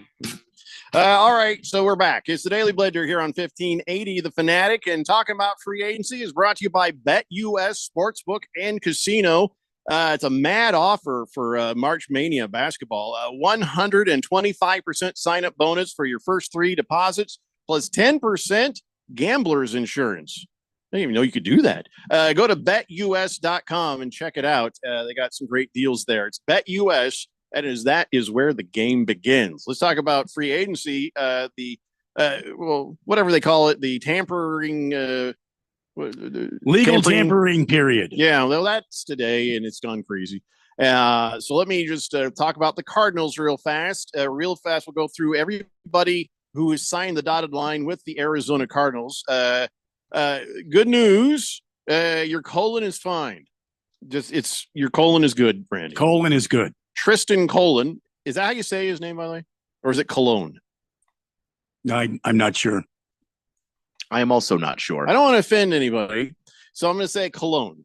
Tristan Cologne has signed a 1-year deal with the Arizona Cardinals, and what is he, a left guard? I know he's a guard. I don't know where they're going to put him. Yeah, and usually guys can kind of play both. You just prefer to have one position so you know what your job is every time. Let's see here. Is it really that different? Like push Yeah, that way, push that way, left stop guard. that guy. It's well, it's all mirrored though. So it's sort of anytime, if you've got a side of the field that you're used to working, or you're pulling opposite side of the field, it's just all flipped backwards. So you still have to be able to do it, and guys can adjust, but usually your responsibilities based on how that stuff goes can change, depending on which side you're lining up on and what your offensive coordinator likes to do and all that other stuff. So usually guys just like to know their job. But he's a left guard. Okay. Dortch, he signed, you know that already. Justin Jones, we got him from the Bears, 3-year, $30 million. Yeah, that's a great addition to that defensive line. Yeah, absolutely right. And then, of course, you also picked up a linebacker by the name of Mac Wilson. That just happened. Then Bilal Nichols, he's going to have a 3-year deal with the Arizona Cardinals as well. And let's see here, 21 million and 14.4 of that is guaranteed. Another defensive tackle. That line for the defensive defense line. Yeah. Monty Awesomefart is working his GM magic, as he also got Sean Murphy Bunting. He's a cornerback, and they signed him to I don't know what they signed him. How much money did they get? It doesn't matter. So they you got that guy. So there you go. You got a bunch of stuff going on. At least the Cardinals are active, but you notice one thing it all had in common. Most of it was defense. Yes. And we need that. We need our defense to be a bit more stout. That defensive line was porous this year. And I think the addition of these two defensive tackles is going to speak volumes to the new way the Cardinals are going to approach the defense. And listen, I have no problem with Sean Murphy Bunting coming in. Was it from the Texans or from the Titans? I don't remember. The Titans. I already threw the was paper it Titans? Down. Okay. Anyway, we definitely needed some help in the defensive secondary. Not so much linebacker, but I don't care that we add Mac Wilson. He's probably a fill guy, a guy off the bench that's going to help come in and support maybe on a passing downs or something like that. But Sean Murphy Bunting's pretty good, and I think he's going to be a good addition to that Cardinals secondary. So what do you think? All the offensive help is going to come through the draft? I mean, I think so, but I'm not sure. You need some help there, man. I'm not sure they're done yet with this free agency thing. This is just today. And when free agency opens, we'll see what else happens, because there's a lot of targets out there to go and chase that you could bring in on a good deal. For the Cardinals to shore up that offensive line as well. I don't think the offensive line is as bad as it used to be, but certainly there are some people out there we can bring in to shore up that line. All right. Well, we'll keep an eye out for more news on the Arizona Cardinals. The news that I got today, kind of mixed feelings about it. Old Gardner Minshew going to the Raiders. The Raiders have picked him up for a $25 million deal. 15 of that is fully guaranteed. So congratulations to Gardner Minshew. They're saying he's going to compete with Aiden O'Connell, which means Gardner Minshew will probably start. Yeah. But you don't want to crown anybody, before training camp. You want everybody to show up and know, look, we're all fighting for jobs here. That's kind of the way they want that to go. Wait a second, though. Hold on. I'm going to look at my handy draft guide here. Right, yeah, because the Raiders have the 13th pick in the draft, so they probably are feeling like, don't know if we want to trade up for one of them quarterbacks and give up stuff. So it'll cost you a lot. But then they'll also be a 500 team again. You know what I mean? Yeah, but maybe. I mean, that's the thing is if you're in, you have to get yourself a bridge quarterback if you're just not in a position to jump up and get somebody, or you're not willing to do what Atlanta just did, just open up your wallet and just shove money into the face of Kirk Cousins. Like getting a bridge guy so that you're at least capable of being competitive is really important. And then if there's underachieving going on, well, then there you go. You've got your opportunity to go get a guy But if Gardner Minshew continues to play well and he gets you to around 500, then you still got the ability to build up the roster around him, and that's where you're putting your money in, and so on. This just is contrary to what Antonio Pierce had been talking about. He has been saying he wanted a long-term answer at the quarterback position, and I don't think Minshew can be that, which means maybe they are going to make an attempt at doing something else in the free agency, or more likely in the draft. But I don't know if they'll be able to go all the way up. So then you got to be thinking, are they going to take a shot with somebody on the lower end of quarterbacks? Which, because this is a deep enough draft at that position that, it depends on how you feel about Michael Penix Jr. Some people are like, not a first rounder anymore. Others are like, he's a first rounder, but he's like late first round. Well, you could probably do that if you're the Raiders. If you like Bo Nix, there are plenty of Bo Nix believers out there. If you want to go that direction, he has a lot of things that are really good. I think there's probably a good reason to suggest that Bo Nix might not start year one in the NFL. But that doesn't mean that you can't develop him into somebody who could be useful. Like, there are long-term options beyond the top guys, but the top guys have separated themselves from everybody else by a lot. So my Colts, they didn't keep Gardner Minshew, but they did keep a bunch of people. Tyquan Lewis is going to stay with my Indianapolis Colts for a couple of years on a nice deal there. Zaire Franklin has been signed by the Colts, and so he's got a 3-year extension. Grover Stewart is going to stay with the Colts on a 3-year deal. So yeah, the Colts just working on keeping some key players and this and that. And you know how, and you know why? Because they got a lot of cap space. I think, or they do. Yeah. So it's easy for Chris Ballard to make these little signatures and stuff. But I am kind of curious. Who's the quarterback? Oh, that's right, Anthony Richardson. Oh, geez. Well, yeah, it's only been a year, man. Who's the backup? Because we're going to need one. I mean, I hope you don't. It's just I don't know what he's learned or what he's capable of learning. Because let me tell you, it's only been a year. You know how we got brick wall? There's brick walls at the radio station in our studio, and let's say we had an employee who would put a bucket on his head and run straight into that brick wall at least once or twice a day, and then suddenly is hurt, and they're going to be gone for a while. When they come back, the first thing we're thinking, they're going to run right into that damn wall again.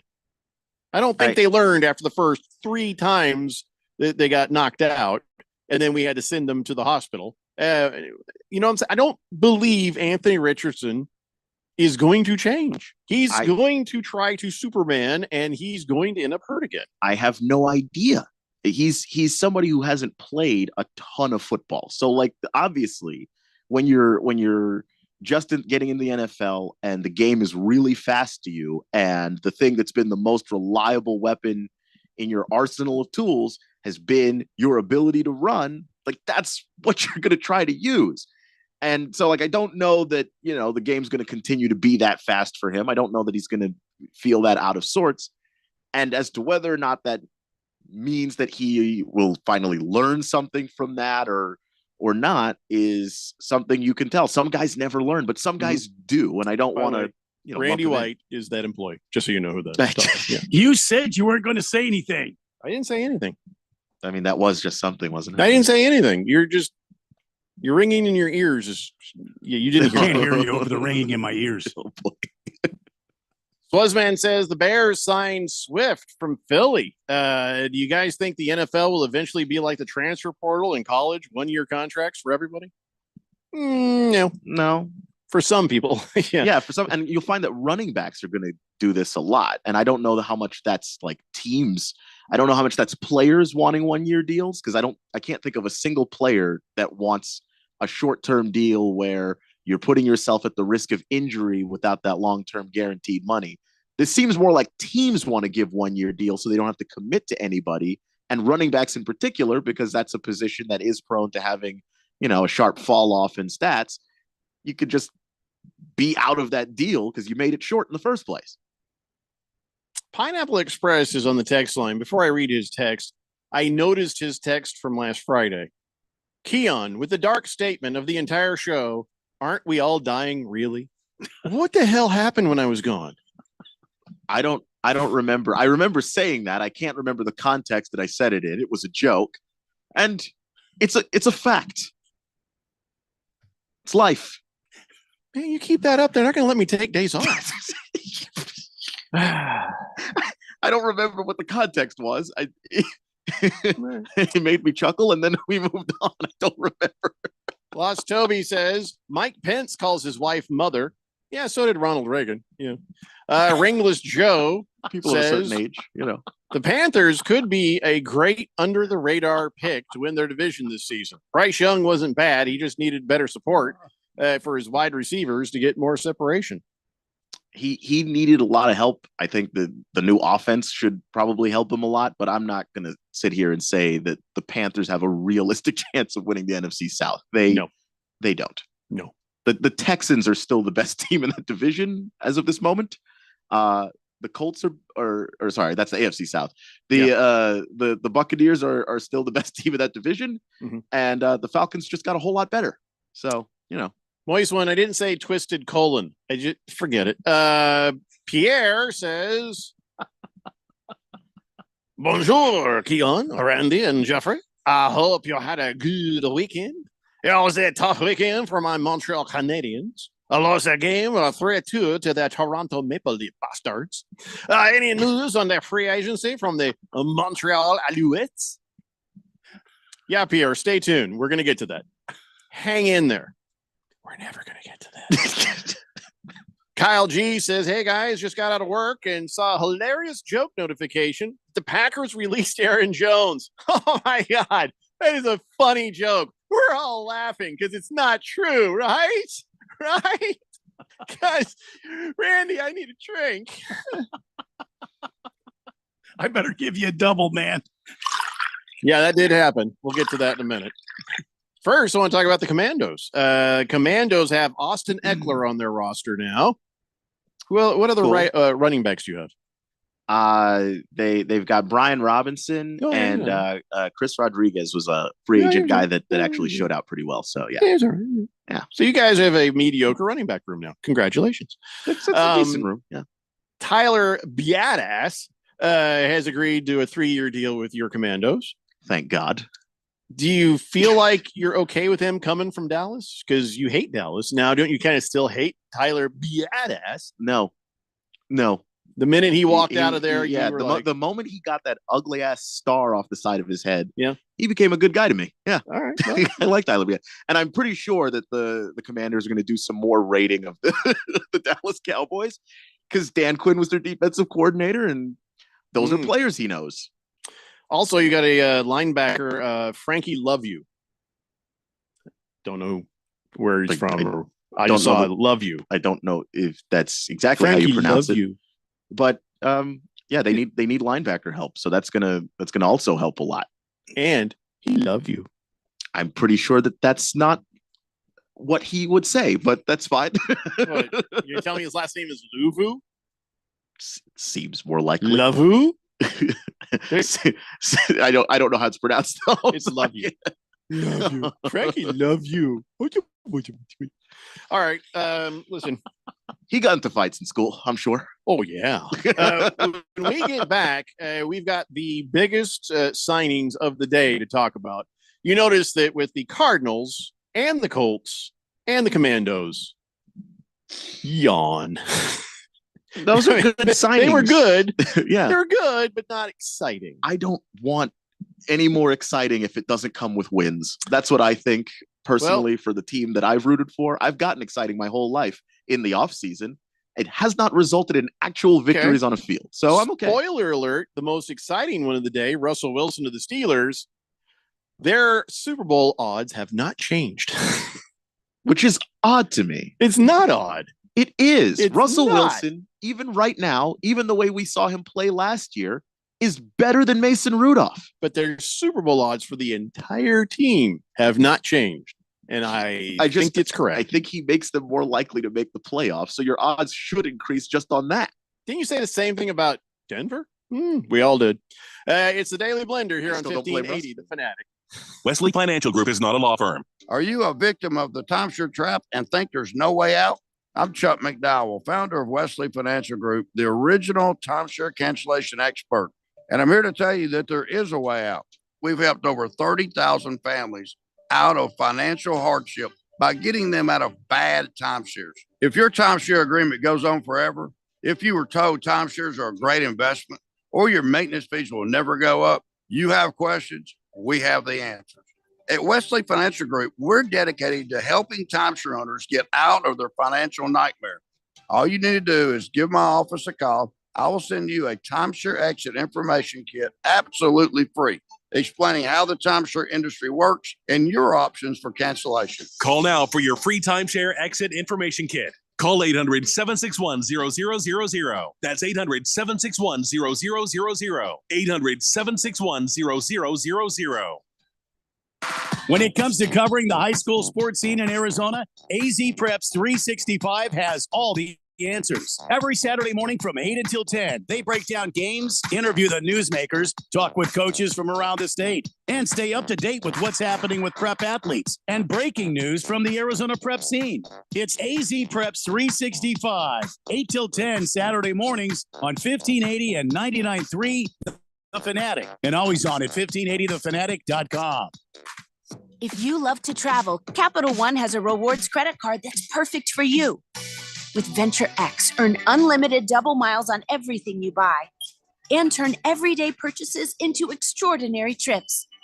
Plus, receive premium travel benefits like access to over 1,300 airport lounges where you just check in and chill out. Open up a world of possibilities with Capital One. What's in your wallet? Terms apply. Lounge access is subject to change. See CapitalOne.com for details. Come join American Furniture Warehouse and see our amazing deals on sofas, sectionals, recliners, bedroom furniture and mattresses, dining room furniture and accessories. AFW has the latest styles, largest selection, and lowest prices anywhere. Our warehouses are full and ready for you to take your new furniture home today. At American Furniture Warehouse, you'll find the perfect items for your space at a price you'll love. Visit one of our 3 Phoenix area showrooms or shop online at afw.com. afw.com. It's now even easier to serve on an Arizona jury. If your company doesn't pay for jury service, the court will reimburse your lost wages up to $300 if picked to serve in Superior Court. So next time you see a jury summons in the mail, don't ignore it, or you could face a $500 fine. Remember, our courts are fair because you are there. Learn more at azcourts.gov/jury service. This message is sponsored by the Arizona Supreme Court. 1580 The Fanatic. And at 1580thefanatic.com. Your home for sports.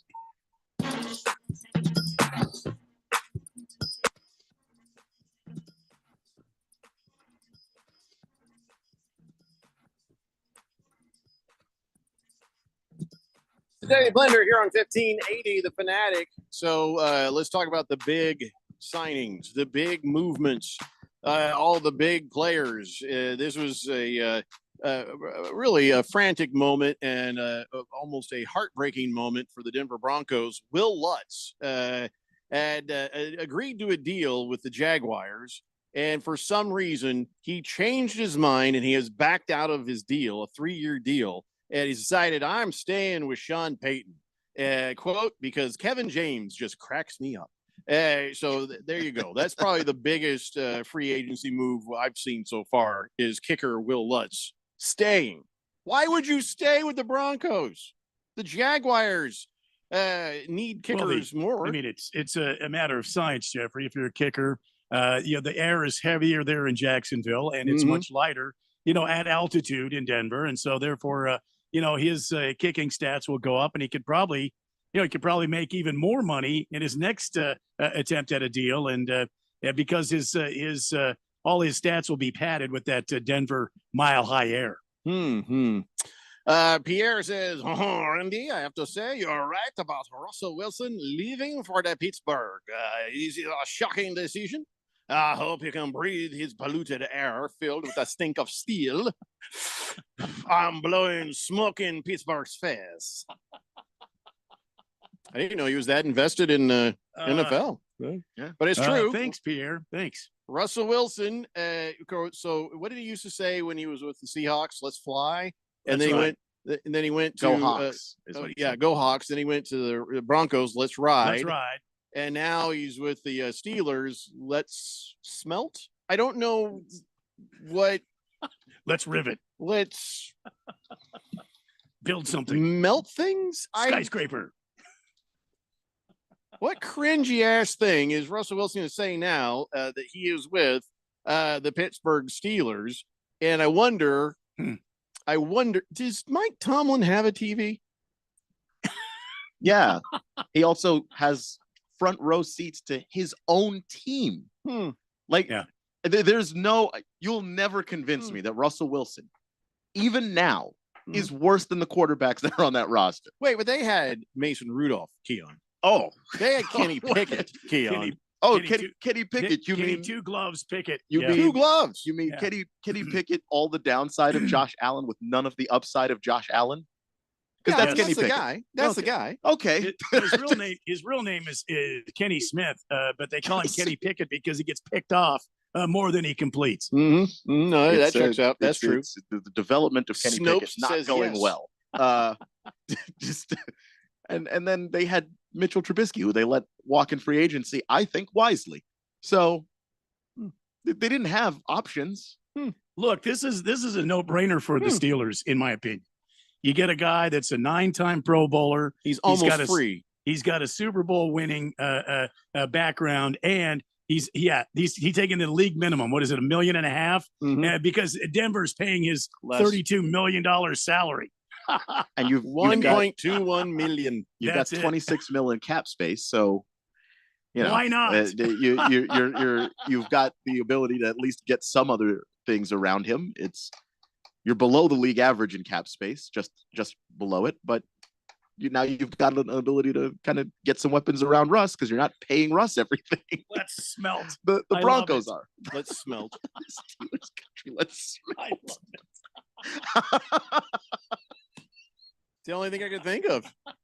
My grandfather was a steel worker, so anyway, so here's the other big move that broke Donnie's little heart, his tiny little Grinch-sized heart.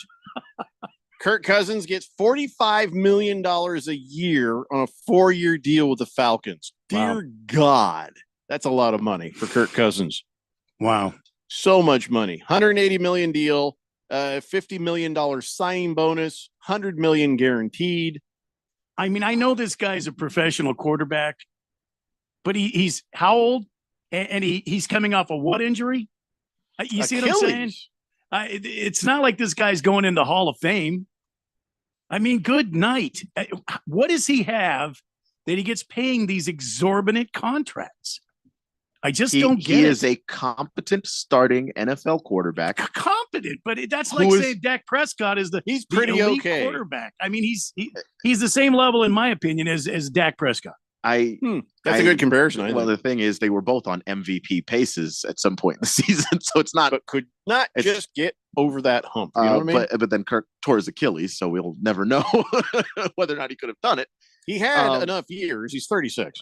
Yeah. So, but with Kirk, he's a competent starting NFL quarterback in a league where people are desperate for those, and also in a league where those guys just aren't available very often. The moment you have one, you never let him hit free agency. You give Josh Allen an extension. You give Pat Mahomes an extension, Lamar Jackson, and so on. Like these guys don't hit free agency. So all that's left is draft a guy or sign somebody for too much money. And that's Kirk Cousins. And he's built his contracts and structured them that way so that he's always free to get more money.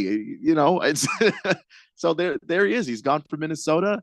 And Atlanta needs a quarterback. If they had an average guy last year, they probably make the playoffs. Well, they have I think say better than average guy. He is. Kind of.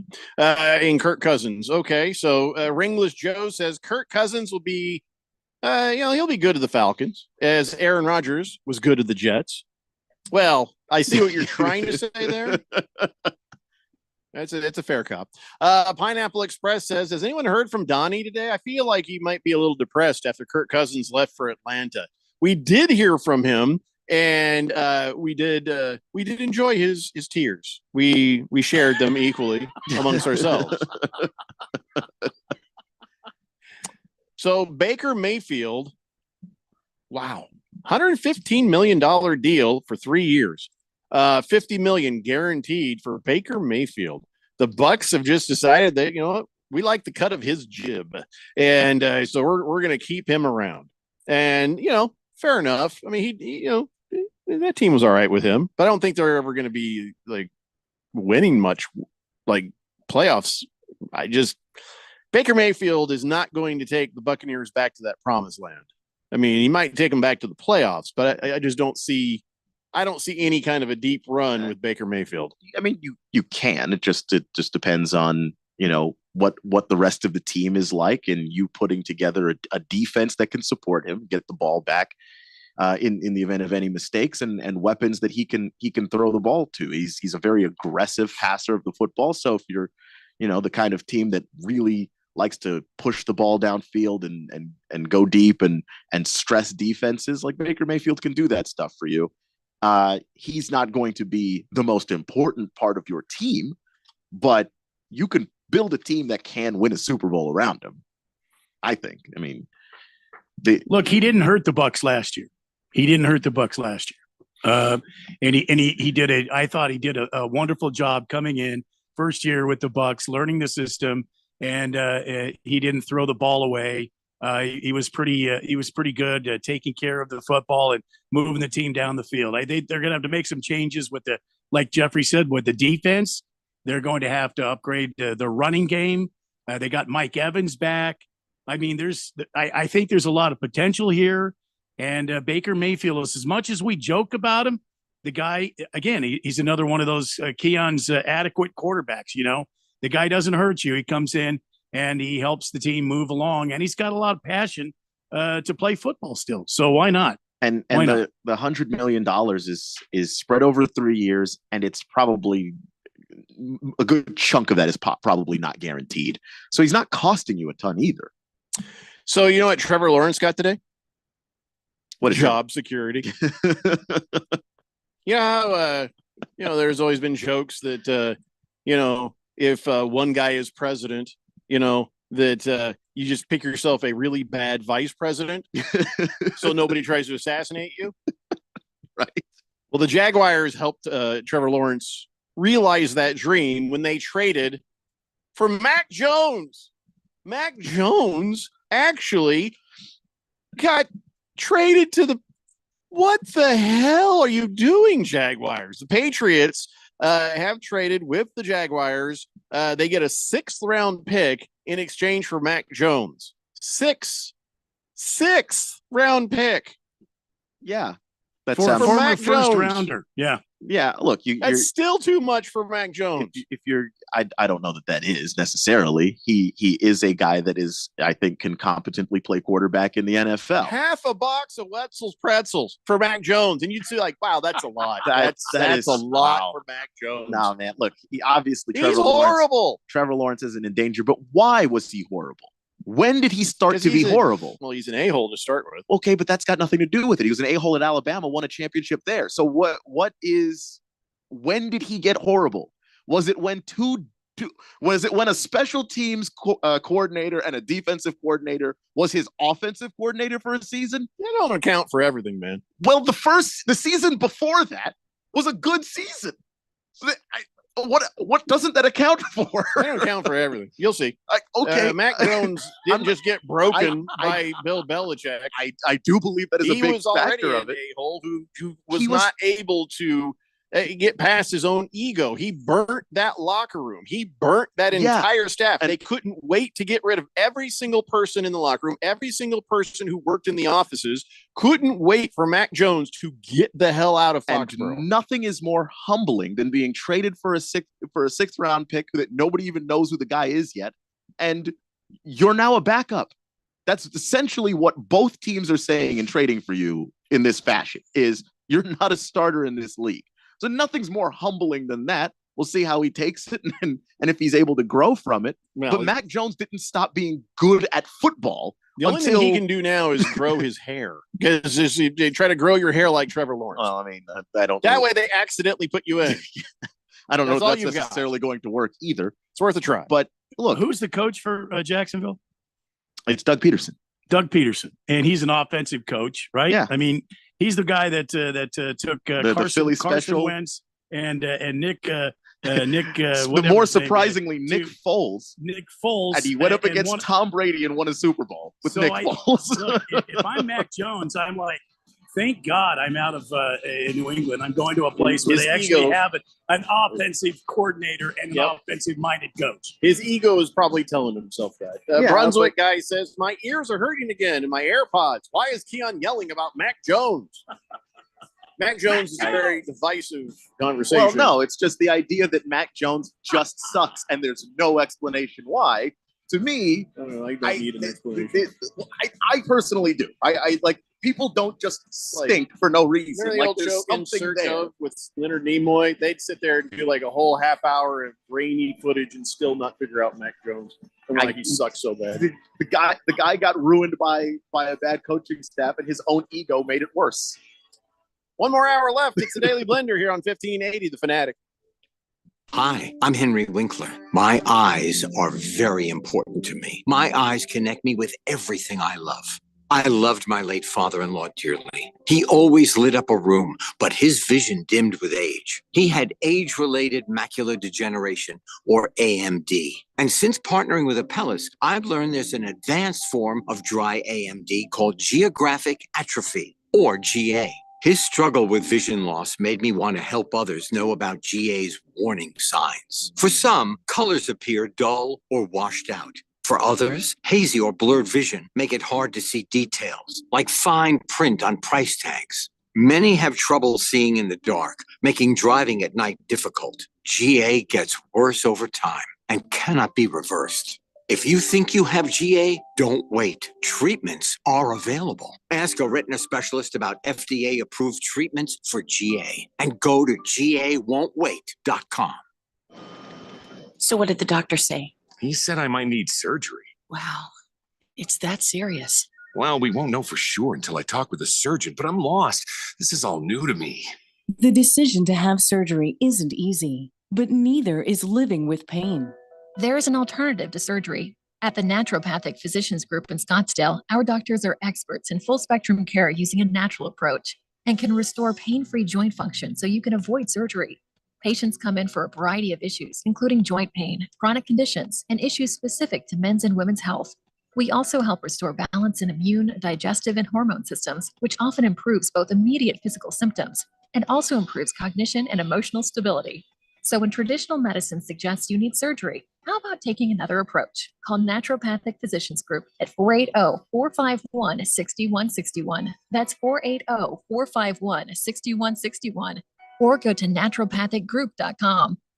Come join American Furniture Warehouse and see our amazing deals on sofas, sectionals, recliners, bedroom furniture and mattresses, dining room furniture and accessories. AFW has the latest styles, largest selection, and lowest prices anywhere. Our warehouses are full and ready for you to take your new furniture home today. At American Furniture Warehouse, you'll find the perfect items for your space at a price you'll love. Visit one of our 3 Phoenix area showrooms or shop online at afw.com. afw.com. At Bet365, we don't do ordinary. We believe that every sport should be epic. Every goal, every game, every point, every play. From the moments that are legendary to the ones that fly under the radar. Whether it's a game-winning goal in the final seconds of overtime or a shot on goal in the first period, whatever the sport, whatever the moment, it's never ordinary at Bet365. 21 plus only. Must be physically located in Arizona. If you or someone you know has a gambling problem and wants help, call 1-800-NEXT-STEP or text NEXT-STEP to 53342. KQFN Tempe. Also transmitting on K25CD Phoenix at 99.3 FM. And K240U Fountain Hills at 95.9 FM. It's time for the third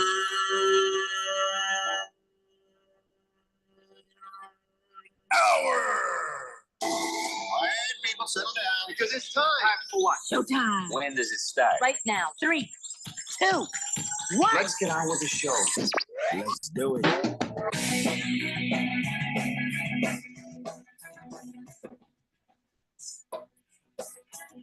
All right, everybody, it's 5 o'clock here on the Daily Blender. I'm your good friend, radio pal, Jeffrey O'Brien, alongside Randy White.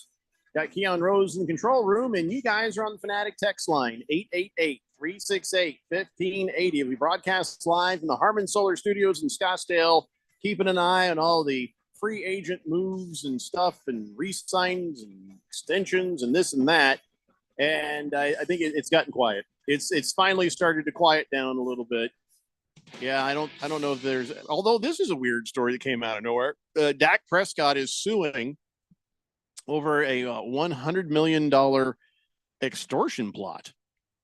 He's okay. So I guess a lawyer sent a letter to the Cowboys quarterback Dak Prescott seeking settlement of a potential claim of sexual assault.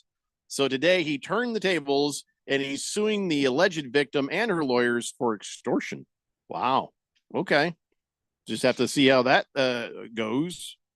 But he's suing her for $100 million. Does she also play in the NFL? Because I don't know where she's going to get $100 million. It's not about the money for him, I don't think.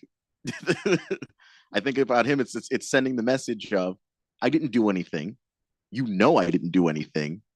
And this is what you're going to get hit with if you pursue this line any further. I read that wrong. She's suing him for the $100 million. Okay. Oh yeah, he's got that. But yeah, it's not about the money. 7 years of trauma and pain, or she's lived with it. I'm trying to go through here. She's willing to forego pursuing criminal charges as long as you give her money. That sounds legit. Yeah, I don't know. I don't know the story. I can't say it's true or not true, but that's just something to kind of keep an eye on. That's not expected, is it? That's not expected. No, not really, but here we are. Yeah, well, I mean, you learned with what we learned with the Trevor Bauer thing. So let's just watch and see what happens. I'm not going to victim shame, but I'm also not going to say, "Oh, Dak Prescott, you kinky bastard." I'm not gonna go down that road. We'll just have to see what happens. But didn't expect to see that headline. Seriously, that was like Dak is the last person you would assume would be even accused. So yeah. So let's keep talking, free agency signings and extensions and stuff. Pineapple Express says with Baker Mayfield signing long-term with the Bucs, does this mean he's going to be living long-term inside Raymond James' stadium? Are we going to see some new progressive commercials? God, I hope not. I hated those commercials so badly. But possibly. God, I hope not. It's not off the table. Ringless Joe says, Keon says players don't just suck without a reason. Derek Carr wants a word with you, Keon. But even he doesn't. Like, I just for him, like, I just don't think he's genuinely a starter. But that's just if you're playing him as a starter and then you don't get starter results, am I blaming Derek for that? Or am I blaming the Saints for looking at Derek Carr and going, yeah, sign us up for some of that? Like, that's just, what do you want from players? Like, they don't play themselves. Isn't that line of me? Didn't play, you played yourself. I suppose. You're in your own head. What's going on, Keon? Hefty Lefty says, I guess that woman didn't find a sleep number she liked. I wish that was the entire extent of what this might be about, but I doubt it. It just seems like there's more there. I used to have a sleep number bed, and they're very expensive. And I realized that at the time, at least, now I think I need a more firm mattress. But at the time, my sleep number was 24. And I'm like, why not?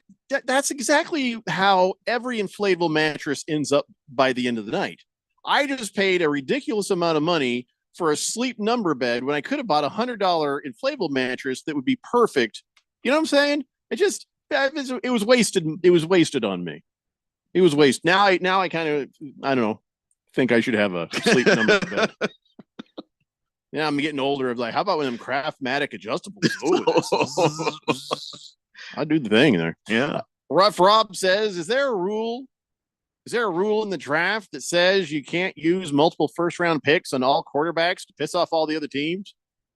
There's no rule, Rough Rob. There is no rule. Now, when your I love that idea. When you draft multiple quarterbacks to piss off all the other teams, but your quarterbacks now have no receivers to throw to, no linemen to block for them, no defense to get them the ball back, and then you showed them, but then you're summarily fired. That pretty much that eliminates the need for rules. You won't have a job by next year. Rough Rob is the kind of GM he'd be sitting there. All right, first pick, draft a kicker. What? You heard me. Draft a kicker. Next pick. We're going kicker. What? No, we're going kicker.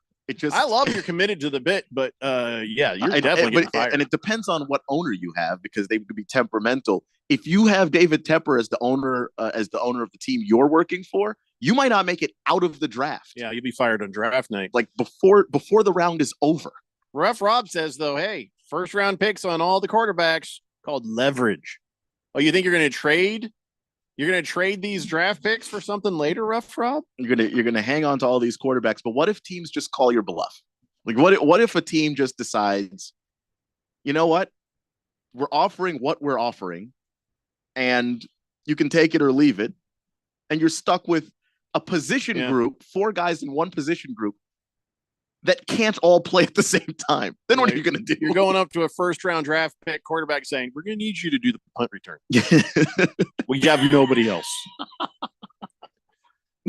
So speaking of not having anybody else, the Seahawks don't have anybody else, but Mike Macdonald's still not really solid on Geno Smith as the starter for the Rainy City Bitch Pigeons, Seattle Seahawks. And they're going to pick at number 16. And so they're kind of out of the quarterback race. So what the hell could they do that's not Geno Smith? The thing would be to basically look at quarterbacks after where they are. I mean, you're not gonna, where are they drafting? They're drafting at 16. So you're not going to get somebody there, but you could probably go for JJ McCarthy, Bo Nix, Michael Penix Jr. Like those are the names that are going to start being in play around the middle of the draft or middle of the first round of the draft, or even late first round, early second. Like those are the names that are in play, depending on where people have those guys ranked. So those are the quarterbacks that could wind up going, and that's the reason why people think this could have a record number of quarterbacks going in the first round. Is even if a guy has like a second round grade, if he's getting late in the first round, if you think you can trade back and go get him still as the Seahawks and maybe even pick up a pick along the way, that'd be really nice for them. Something like that. You're not going to get one of the top 3 guys. Yeah. Well, old Mike Macdonald was dodging the question about whether or not Geno Smith would be their starter. So yeah, that means they're at least thinking about something, and it's not Geno Smith. Brock Purdy got married, by the way. I mean, that's not really a free agency thing, but I guess he's off the market, I guess, in more ways than one. He married his girlfriend, Jenna Brandt. And I guess, did you know that he's got a Kevin Bacon 6 degrees of separation with Caitlin Clark? I guess that her brother was in his wedding. I guess he's like good pals at Iowa State with her brother. So I don't know. Maybe she was at the wedding too. I don't care. Anyway, but Brock Purdy finally got to have sex. Now I wonder if that's going to affect his game, because all that pent up I've never had sex frustration that got him to the Super Bowl, you got to imagine that is all gone now. And so it doesn't feel right thinking that Brock Purdy has ever had sex. He still looks like he's 12 years old. And did he say he's a virgin? Look at him. But just look at him. He never said that. There's no way he's ever had sex. Come on, man. No, he played for 4 years at Iowa State. It is impossible. Yeah. It is impossible. It's impossible to have sex at Iowa State. Well, no, I don't know about that. I think it's impossible. Outside of sheep. I mean, come on. Being the best quarterback at Iowa State, there's just nobody at all. I highly doubt this. I highly doubt this. Yeah, he's never had sex. And now he has. So congratulations to Brock Purdy. It's not a hill I'm willing to die on. Finally having sex. And the thing is, my wife always says, well, whenever somebody has a baby, like when Russell Wilson and Sierra had a baby, all of a sudden, like he wasn't playing well. And when Steph Curry and Aisha had a baby, suddenly he wasn't playing well. And at first I was like, no, that's silly. But then we started seeing it happen over and over and over again, all over the place. And so, I mean, I don't know if there's a change from never having had sex before in your life with another person. I just don't know that that's true. I don't know how you can conclude this. I'm not sure how you can arrive. Here was his post in his engagement pics. My Jenna girl forever. I can't wait to be your husband and grow together in Christ. Here's a forever, babe. I love you, JB. Translation, grow together in Christ is, Jesus Christ, I need to have sex pretty soon. That's what he was actually saying right there. Okay. Well, that's... Oh, my God. I don't know that that's true. Not sure. I just not sure if your assumption is true and he's never had the sex. He's never had sex. Okay. Well, then that is not the face or haircut of someone who's ever had sex. I can't imagine it. Who would have this desire to needing to have the sex? You see what I'm saying? Well, everybody wants to. Well, I don't think he would have that desire so painfully strong as you were assimilating here. I'm just saying he might have lost some motivation, some mojo. It's like, that pent up frustration that drives you, and now that's gone. He's just like, hey guys, don't know what you're talking maybe like about. This. Like, all right, yeah, that's good. Kind of like with the time that they sent somebody in to give me a corporate massage during the show, some sponsor. So I sat there and I got the corporate massage, and the rest of the show was ruined because I wasn't angry. I wasn't upset. I had no energy. I was like, hey, it's a Daily Wonder. This is fun. I love you guys. Ruined the show. So Brock Purdy finally the relief valve, and now he's going to go out there and be like, there you go. It's like he's lost his mojo. I'm worried. I'm worried about Brock Purdy. I don't think I'd be worried about Brock Purdy. At least he's having sex. Anyway, if it is as you say, I'd be worrying about what's her name? Mrs. Purdy. Mrs. Purdy. I'd be worrying about her. Well, I'm sure she's fine.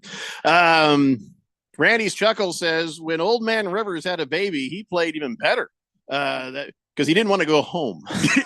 Just like there was overtime. I really don't want to go home to that noise and change diapers. There was a number that he reached, the number of children. I mean, so many. Where the more kids he had, the better he played. Because you got to put 11 kids through college. I mean, that's. No, I think he's going to be fine. It's a different motivation there. Yeah, it's just. I think he's going to be just fine.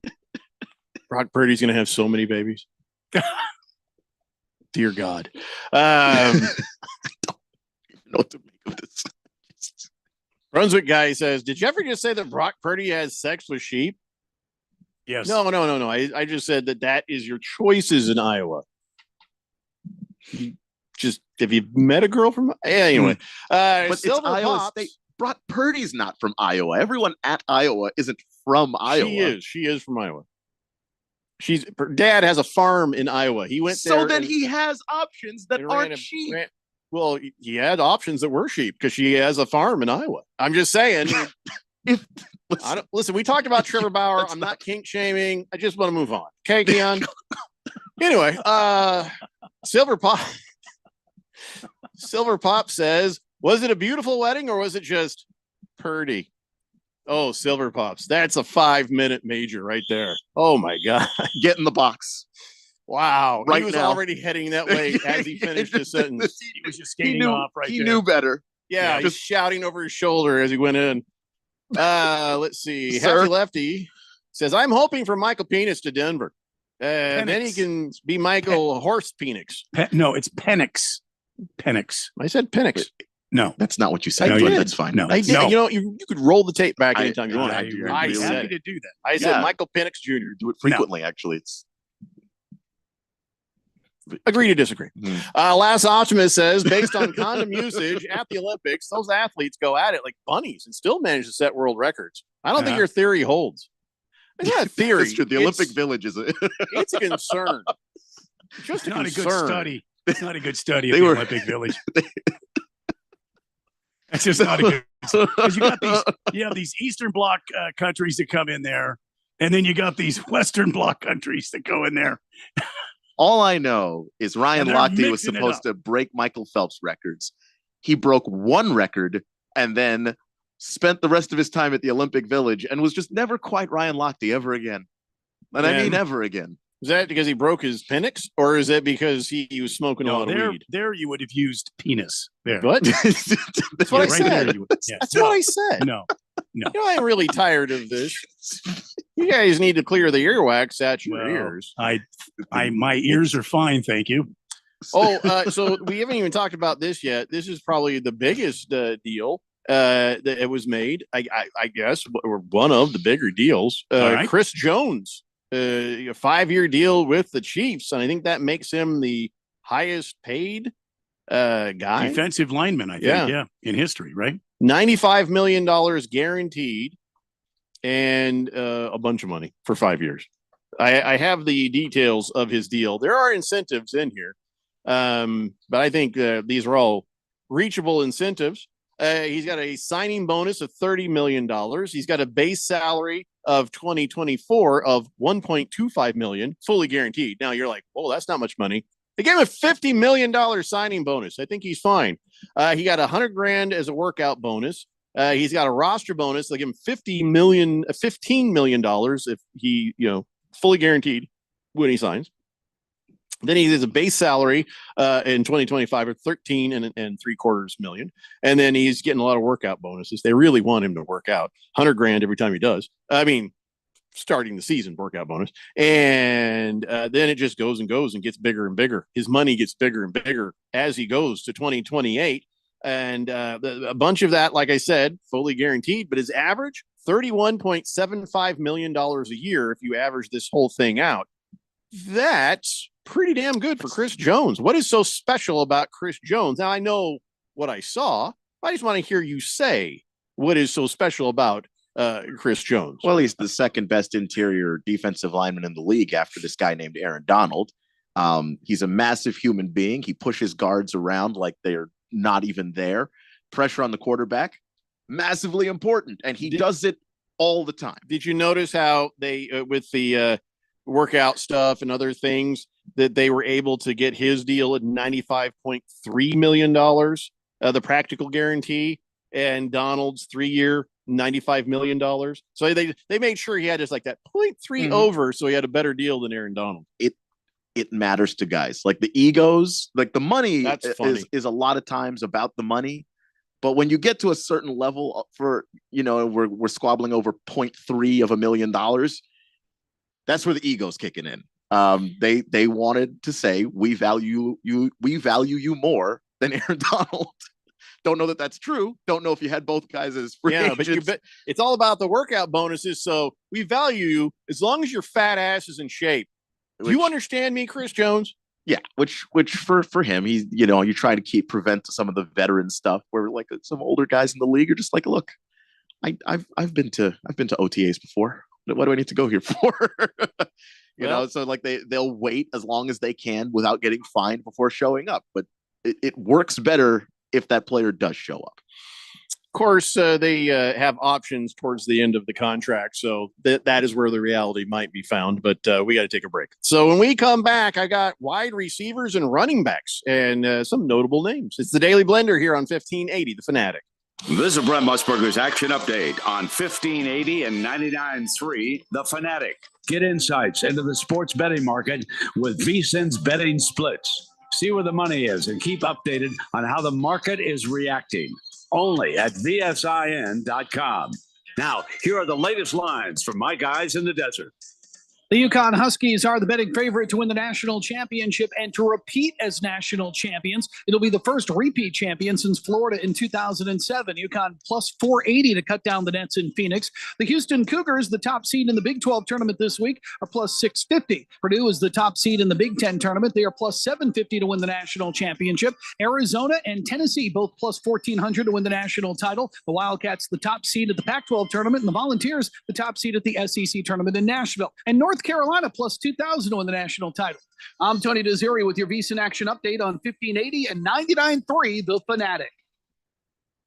Texting enrolls you in a recurring automated marketing text messages. Consent not required to purchase. Message and data rates may apply. Another salad for lunch, huh? Listen, turning 40 has dragged me down. I'm trying to get my energy back. Hit the gym, lose a few pounds. It may not be your fault you're slowing down. Maybe your real problem is lower testosterone. Lower T? Every man should know once you hit 40, your body has less free testosterone. That's why I got Nugenix Total T. It's restored my drive, passion, and libido. Plus helped me build more lean body mass in the gym. That's really helped you boost testosterone? Definitely. In fact, Nugenix is so confident Total T will change the game for you, they'll send you a complimentary 2-week sample for you to try for yourself. Just send them a text to get started. Text WATCH to 231231 right now for your complimentary bottle of Nugenix Total T. It's the #1 selling testosterone boosting brand at GNC and Walmart. Do it now, and they'll also send you a bottle of Nugenix Thermo X, their newest, most powerful fat burner ever. Absolutely free. Text WATCH to 231231. That's WATCH to 231231. These statements have not been evaluated by the FDA. This product is not intended to diagnose, treat, cure, or prevent any disease. At Bet365, we don't do ordinary. We believe that every sport should be epic. Every basket, every game, every point, every play, from the moments that are legendary to the ones that fly under the radar. Whether it's a three-pointer at the buzzer to tie the game, or a player goes 2 for 2 at the foul line. Whatever the sport, whatever the moment, it's never ordinary at Bet365. 21 plus only. Must be physically located in Arizona. If you or someone you know has a gambling problem and wants help, call 1-800-NEXT-STEP or text NEXT-STEP to 53342. Don't be fooled by the people you meet on social media. It may start as an innocent conversation, but anyone who tries to sell you pills is nothing more than a drug dealer. And if you think tiny pills can't do much harm, think again. Fentanyl can end it all. Know the truth about fentanyl at learnmoreaz.org. Don't be fooled. Don't be faked out. Visit learnmoreaz.org. This message is sponsored by the Substance Abuse Coalition Leaders of Arizona. Jeffrey O'Brien here, and congratulations. You just made it through the hottest summer in Arizona history. No lie. The only proof you need is in that electric bill. If you don't have solar, I wonder how bad it's going to get next year. You need to call Harmon Solar today. Harmon Solar could save you over 80% off your electric bills. They're a locally owned, family-owned company. Call Harmon Solar for a free estimate. 800-281-3189. That's 800-281-3189, or go to harmonsolar.com. What's up, everybody? Nick Costos here, host of You Better You Bet, reminding you to check out the show. Now, why should you check out You Better You Bet? Because we bring you the most fun. We bring you the most insightful, the most entertaining show in the wagertainment world. From up-to-the-minute breakdowns of backdoor covers, bad beats, and the cheers and tears that come alongside them. Plus, you'll get the best betting analysis anywhere from myself, Ken Barkley, and some of the best minds in the sports wagering world. So tune in weekdays, noon to 3 on Arizona Sports Betting Station, 1580 and 99.3, The Fanatic.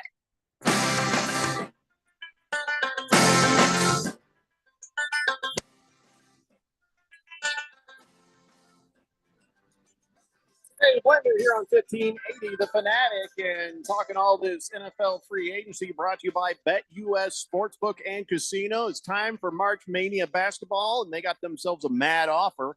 Deposit $200 and play with $450. That's right, plus 10% gambler's insurance. Check it out at BetUS.com.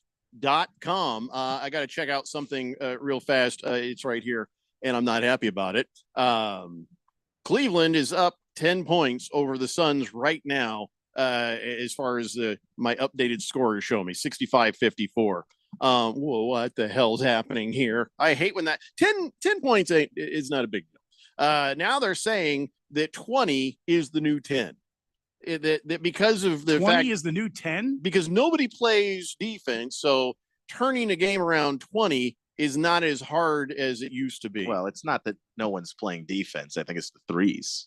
When you're shooting threes, a lot of them, you make 3 buckets, you've erased a 10-point lead, essentially. Well, 10 points right now. Okay, but come on, Suns. What are you doing? Don't play with your food. We got to get this win. We got to stay out of the play-in tournament. You can't let Cleveland Cavaliers win this game. You just can't. You've got harder games ahead. You need this W. So please, God, quit playing with your food. All right. So back to NFL free agency. I think this is something that old Ralph from Harmon Solar should be happy about. Tyler Lockett has reworked his deal, and he will stay with the Seattle Seahawks.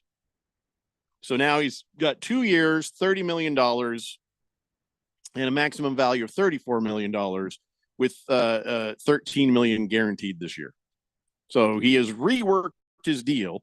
Well, so congratulations. guess But they're- who's going to throw to him? Yeah, that's it's still- maybe that's why they're reworking his deal because they still Geno as far as we know. I mean, Yeah. even if they Geno's- were to draft a quarterback, I still think you should start Geno.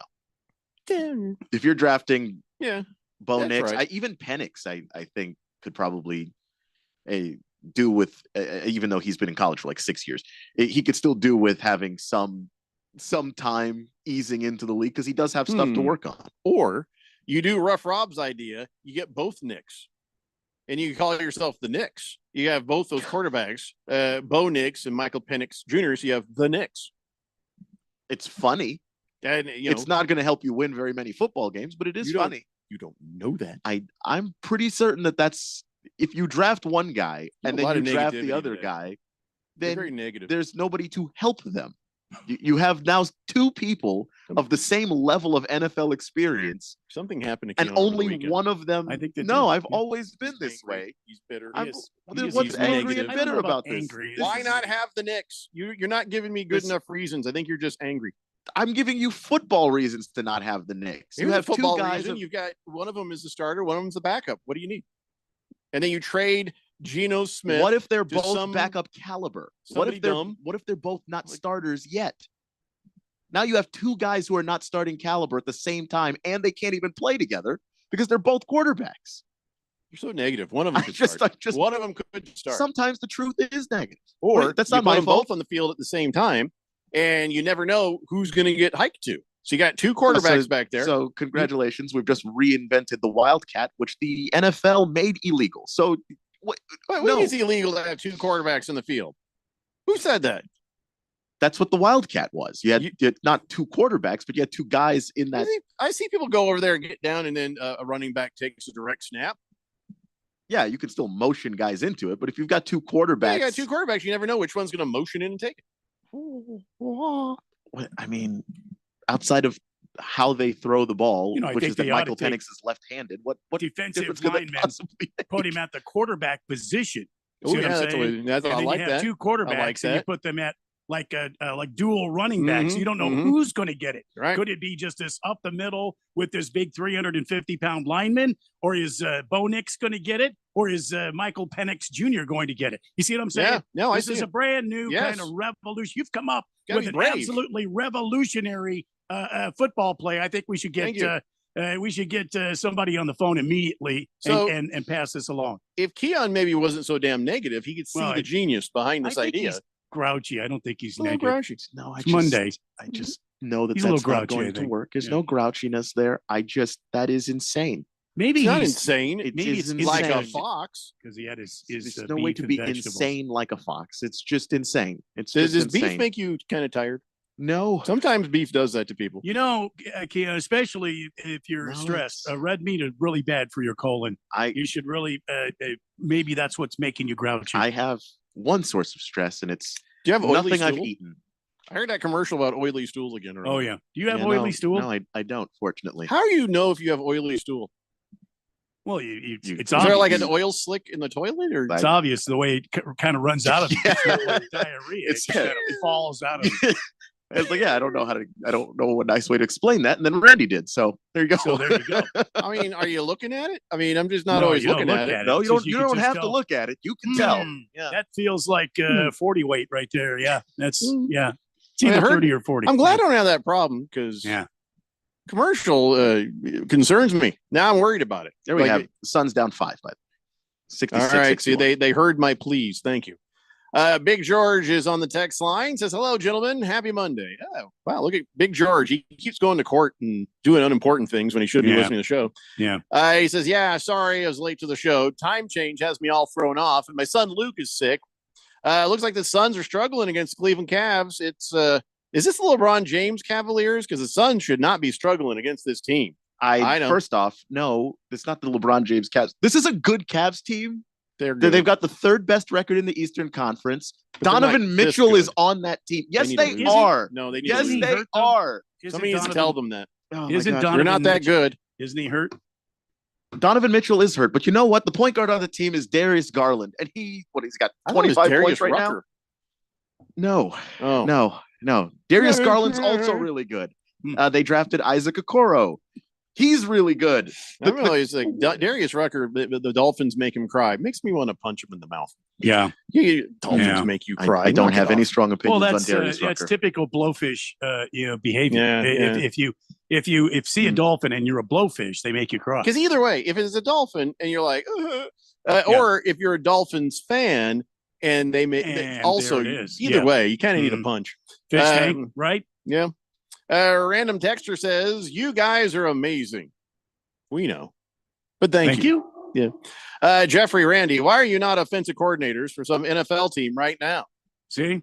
Well, I can't take a pay Keon? cut, so See, Keon, you've got to learn to spot revolutionary stuff. This is visionary stuff right here. I'm not mad because he's stuck in the old X's and O's of the Well, past, but we're idea men here. Swazman says, Jeffrey, explain to Keon that every year there are 4 to 6 quarterbacks coming in the NFL and 3 to 4 retiring or moving to Canada to be in the CFL. Well, that's true. Why, I could tell him that, but he won't listen. But what does that have to do with what I said? Really? It is so obvious. Completely unrelated to anything I was talking about. No, it's really not. No, the amount of quarterbacks in the league is not about whether or not you should draft 2 rookies and then have the 2 rookies compete for the starting role. Huh. Why? Because you can. But what if you drafted 1 rookie, you could actually get that rookie support. I can't believe we have to explain this again. But what you do is you get both quarterbacks on the field at the same time. Yeah. So you're taking never away know who the quarterback's. So now gonna you're be. using up one of your receiver positions to bring a quarterback in, No, or a just running back, or a tight end. Running back. You're yeah. eliminating some other position group you Running need back. on the field to Running have back. 2 quarterbacks, one of whom will be doing No, nothing during the play. You don't need a tight end. You don't need a tight end.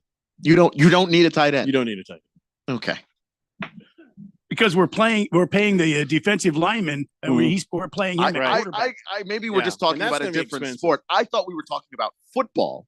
Oh yeah, But then you said you don't need a tight end, so maybe we're Not right talking now. about something else. So Not in negative. this play. I just Very maybe negative. that's what it Yeah. is. Maybe that's Ringless Joe says, I take it all back. Suns ain't winning a thing this year. Not with the way they're playing.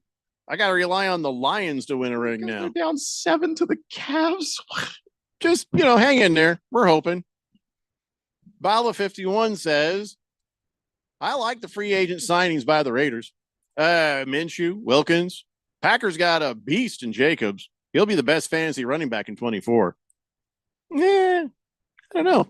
Maybe. I mean, just because you change teams doesn't mean you're immediately going to be better than you were before, but he's always been good. I don't know if Jacobs is. Who's the best running back in football right now, in your estimation?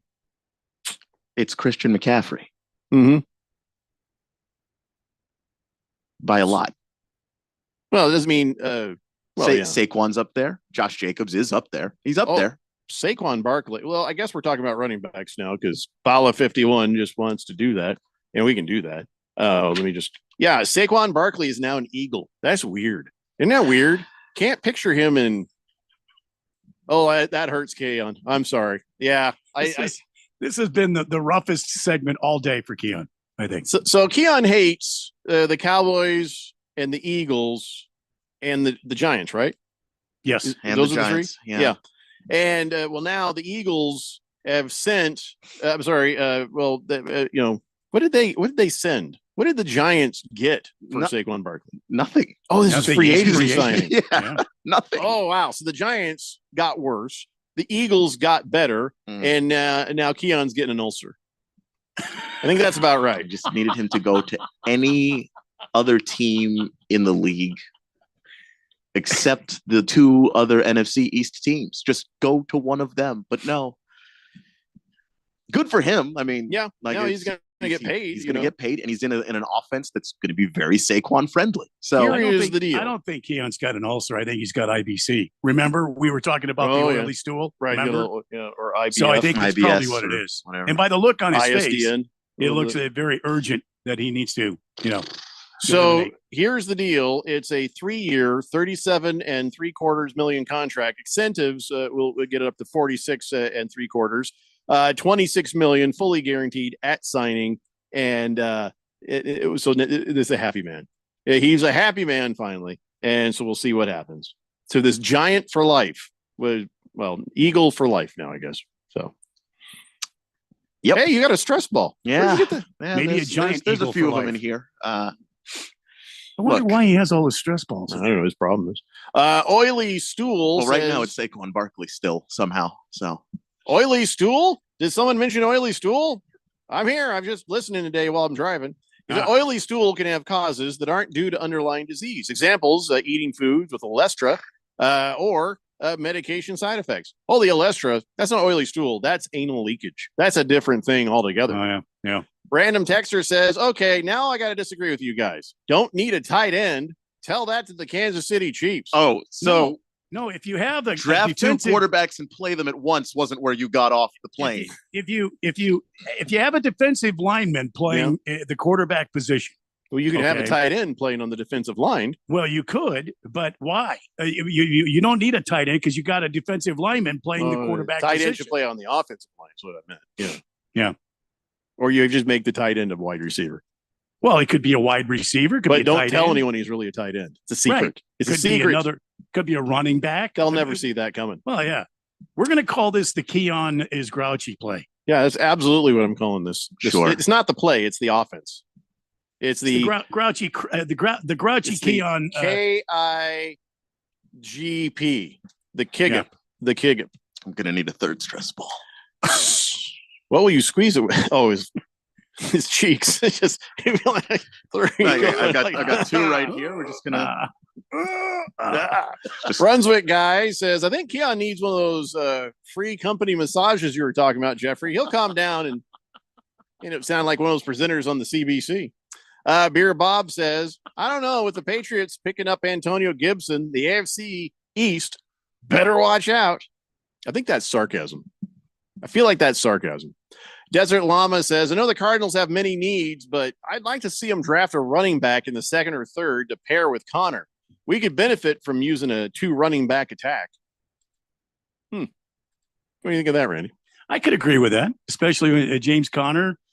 He gets a little dinged up every once in a while because of his running style. I mean, we were fortunate this year. He had a slight injury. He was only out a couple of games, but hey, I could agree with that. I think the first thing they need to do is they need to replace Hollywood Brown, and I'm hoping that we go with that Marvin Harrison Jr. guy from Ohio State, because I think that cat is going to be something special. You know, if the Cardinals do a 2 running back attack, why wouldn't they try a 2 quarterback attack? See, they could use the Gigup. I think they KIGP. Yeah, the KIGP. And we could have but multiple. It's actually the Kigo because it's the Keon is grumpy offense, not play. It's like the whole offense is run that way. I thought the O was for oily stool, but okay, we could go with offense. Depends. Sure. Yeah. Mr. Wilbur, no. Big George says, I'm going to have to go back now and listen to the podcast. Yeah, you've got a lot of catching up to do. Gamecock says, disappointed in the Packers. And then the whole thing got stuck, so I don't know why he's disappointed in the Packers. Well, they got rid of Aaron Jones. Oh, yeah. They got Josh Jacobs. Yeah, I was going to say. And then they're like, Aaron Jones, guess who we don't need? You. Get out. Just threw him right out. Incredibly. Why? So you think Josh Jacobs is better than Aaron Jones? Is it because Aaron gets hurt? Well, also Josh Jacobs is. I think he's more explosive, and he's also younger, which for running backs is. If I had to choose between the two, it'd be Josh Jacobs. Yeah. All right. Gamecock says, disappointing Packers for letting Aaron Jones go. He had a hell of a postseason. Swazman says, Randy, the Cardinals will go defensive line or offensive line first pick. We picked up 2 defensive linemen today. Tons of them. And we paid very well for them, and we got a cornerback. So I could see them going wide receiver 1 overall. Cardinal Art says, don't tell me former quarterback can't play tight end. And how do you feel about kicking the tires on Derrick Henry, Randy? And he wants a cold one. And it's not that a former quarterback can't play tight end. That's not what's being suggested here. What's Blake being Bell. suggested here, or Logan Thomas. Well, look, no, it's not a former quarterback playing tight end. It's that you have 2 quarterbacks on the field in the running back Would position. you feel better if I say, okay, there's a tight end, we just don't have a running back? I mean, maybe that's the way to go. Because sometimes they have that play where they empty the backfield. Well, yeah, sometimes you have an empty backfield, but And with usually the right, it's so that you quarterback. can have Quarterback can also be a running back. more people being a receiver, and depends on the quarterback. It's okay. It's okay you don't understand. If you draft Bo Nix and Michael Penix Jr. and you ask either of I them think to he just needs be to see a it. running back, Yeah, I think you're asking them to do something they're not Maybe we good could do at. some Neither AI of those guys thing. are running backs. Show Those it are to 'em. those are quarterbacks. We need to See what I'm get saying? a Madden simulation so Oh you my can God. see it. No, Like on the AI. I understand what I don't you're think you do. saying. It's just not going to work. Look, this could be the greatest football play ever invented. The It Kigo. Thinks he knows everything over It here. will there's- not. There is No. 3 different personnel variations of this. Mhm. Keon, we could put a tight end in one of Yeah, them. yeah. I And mean, then if running that's back really in the the other bug, Really not what the issue is here, but that's fine. That's fine. Shun the non-believer. Randy and I are unicorns, and we're just yelling at you. Shun the non-believer. Charlie. Bala 51 says, back to your 2 quarterbacks in the field at the same time. I like it if the Ravens grab Justin Fields. Both those guys in the backfield at the same time. Pretty wild, hard to defend. And then guess what? You don't need a running back. So the Ravens' there it is. biggest offensive problem is and that there it is. they have either not enough wide receivers or the guys that they have suck. And your solution to that would be to add another human being to the field that is not a wide receiver, thus giving that You're offense drafting them and they're cheap. fewer wide receivers. No, you got tons of wide receivers because you're drafting 2 quarterbacks. But you listen, don't got to pay much if to. you have them both on the field at the same time, Right? you're taking away from something on the field that is we've already helping the covered this. quarterback. Sometimes think it'll be a running back. Sometimes it'll be a tight end. Sometimes They're different But you personnel have, wide receiver. but listen, if you play one quarterback, you don't have to choose. You can Yes, have but all that of doesn't them. work with our plan. Doesn't Keon. work with Kigo. Yeah. 1, 2, or 3. Again, I think we just need to show them. You really don't. I understand what you're I don't saying. think It's you do. just type it it's into just AI. oh my god. Suffering A's fan says tomorrow's top news story: 2 anchors for local sports radio found dead in grisly murder scene. 1 suspect detained, believed to have been muttering 2 rookie quarterbacks repeatedly. Sorry, you can't see the vision. I don't think we have to go to violence. Desert Llama says, speaking of Hollywood Brown, I feel like he wasn't productive as wide receiver 1. If we draft MHJ, Holly would be much better as wide receiver 2. Well, You he's in get- Hollywood. He's gone, though. Well, he's a free Hollywood. agent. Yeah, he's a free agent. He's not gone yet. I mean, you could Well, re-sign him, and then we could. and then but- draft Marvin Harrison Jr. And now you have Now you've got a 1-2 tandem, and Yeah. then you've got Greg Dortch locked up. Hell, we're Dortch? going to Super Bowl. well, Dortch. yeah, you're moving in the right direction. Cardinal Art says, where the hell is Cordell Stewart when you need him? I know. Wilbur says, you can't say tight end and oily stool at the same time. I didn't say it at the same time. No, we said Mr. one Wilbur. at a different time. Yeah. Mr. Wilbur. Big George thinks we should pull a Kate Middleton and AI this 2 quarterback picture for Keon. Yeah, they'll have 18 different fingers, but it'll show him. I know. I understand what is happening, and please Well, don't show me he- an AI generated anything. I would. He won't fumble the football then. That's a lot of damn fingers. That's true. All right. Well, we're not done, but we have to take a break. So let's do that. It's the Daily Blender here on 1580, The Fanatic. Progressive asks, what do a slow Friday night, bored teenage boys, I'm bored. a pack of fireworks, This is gonna be awesome. and a teetering branch suspended over your car have in common? Look out! They can quickly wreak havoc on your slow Friday night. Uh-oh. Bundle your home and auto with Progressive for great savings and round-the-clock protection. Progressive Casualty Insurance Company, affiliates, and other insurers. Not available in all states or situations. Come join American Furniture Warehouse and see our amazing deals on sofas, sectionals, recliners, bedroom furniture and mattresses, dining room furniture and accessories. AFW has the latest styles, largest selection, and lowest prices anywhere. Our warehouses are full and ready for you to take your new furniture home today. At American Furniture Warehouse, you'll find the perfect items for your space at a price you'll love. Visit one of our 3 Phoenix area showrooms or shop online at afw.com. afw.com. If you love to travel, Capital One has a rewards credit card that's perfect for you. With Venture X, earn unlimited double miles on everything you buy and turn everyday purchases into extraordinary trips. Plus, receive premium travel benefits like access to over 1,300 airport lounges where you just check in and chill out. Open up a world of possibilities with Capital One. What's in your wallet? Terms apply. Lounge access is subject to change. See CapitalOne.com for details. I'm an Arizona truck driver. I deliver food, medicine, supplies, and hope. And during times of crisis, I support our communities. But every day I see people putting lives and families at risk. Distracted driving is deadly, period. Be aware, be safe, and visit sharetheroadaz.com and find tips on how to drive safely around trucks. This message is sponsored by the Arizona Trucking Association Foundation. Your home for sports. 1580 and 99.3 The Fanatic.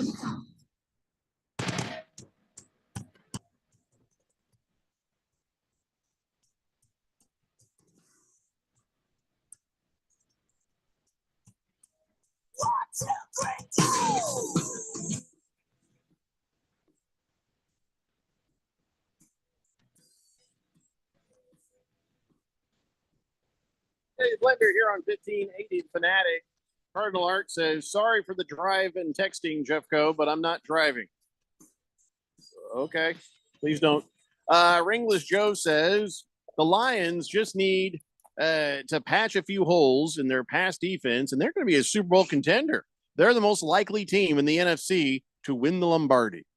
Well, I mean, listen, it's too early for that sort of thought process, and I know you love your team, and yeah, the Lions are better than they used to be. But until we're done with free agency and the draft and the off season, until we hit summer camp and we know who has who and what is what, it's really too soon to say. I couldn't tell you nothing. I mean, after the draft, we can give our little predictions on who we think are going to go to the playoffs and who has a good chance at the Super Bowl.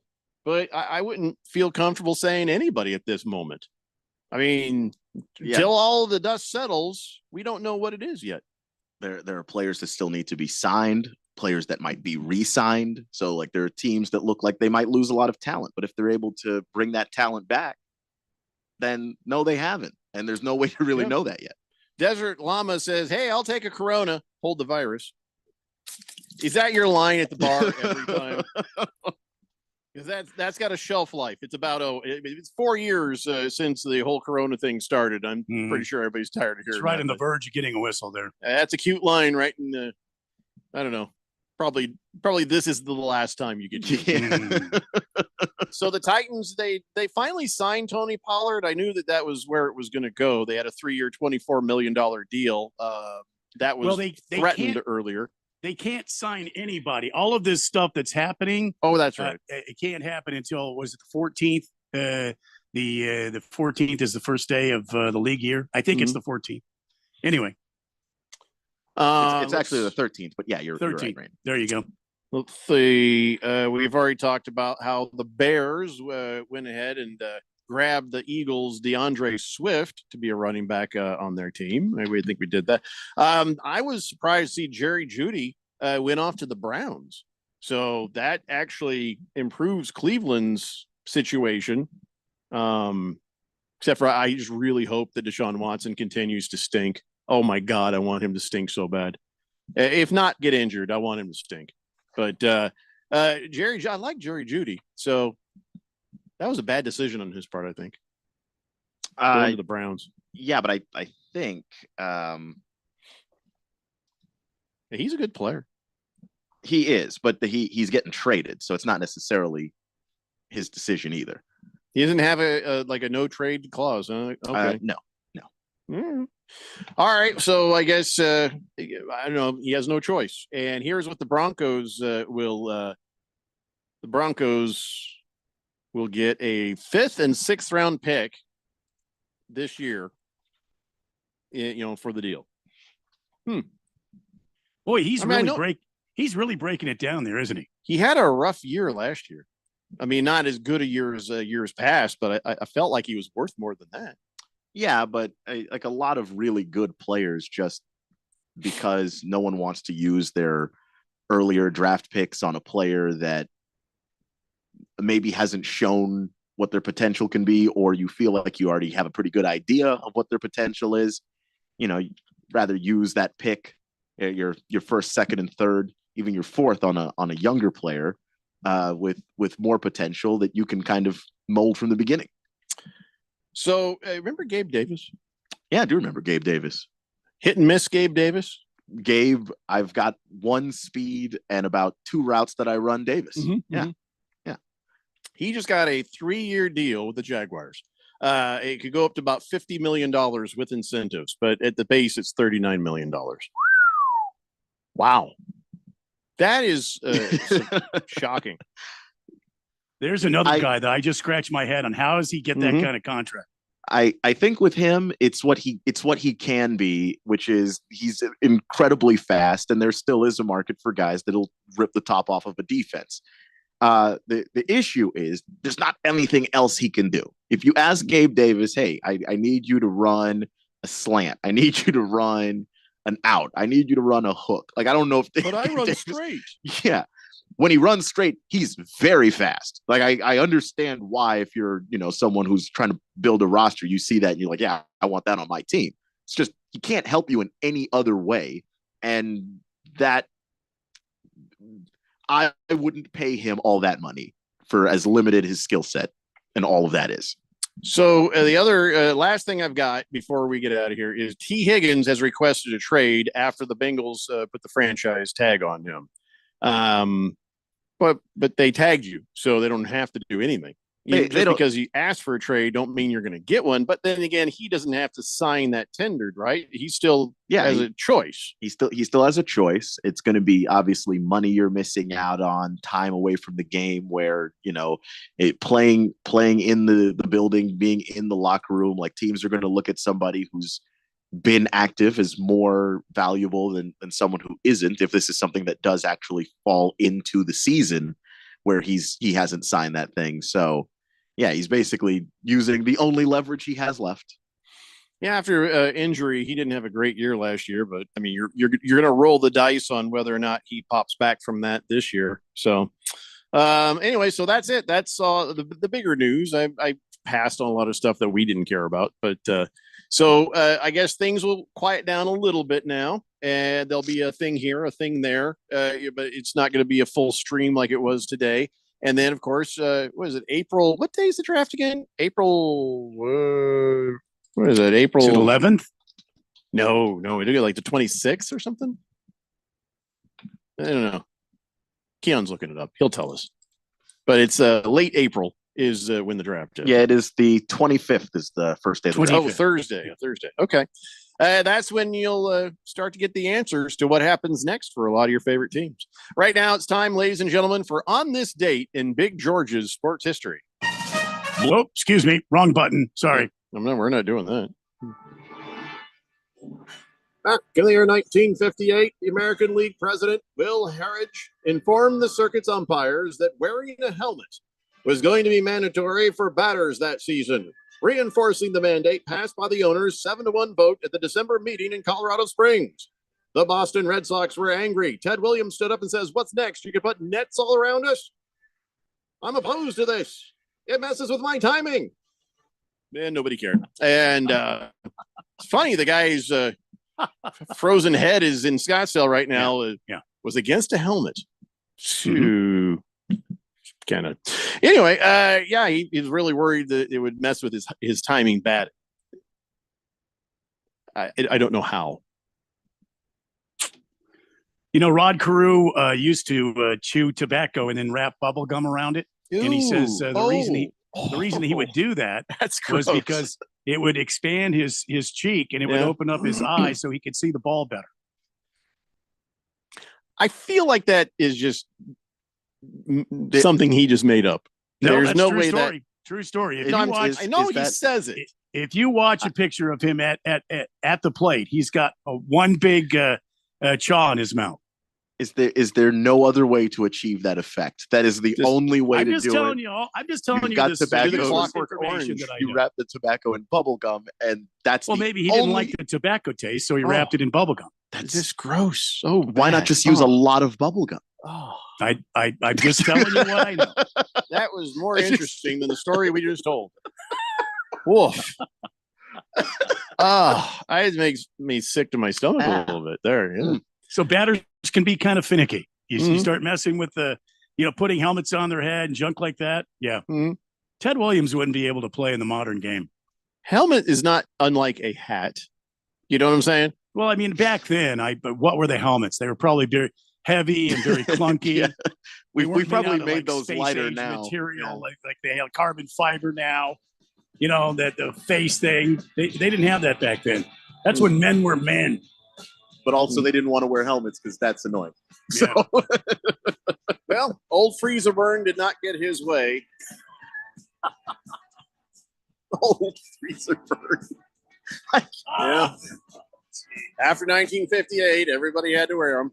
So. Gamecock says Luca has 15, 6-6 after one quarter, and we picked DeAndre. You got to let that go, man. Got to let it go.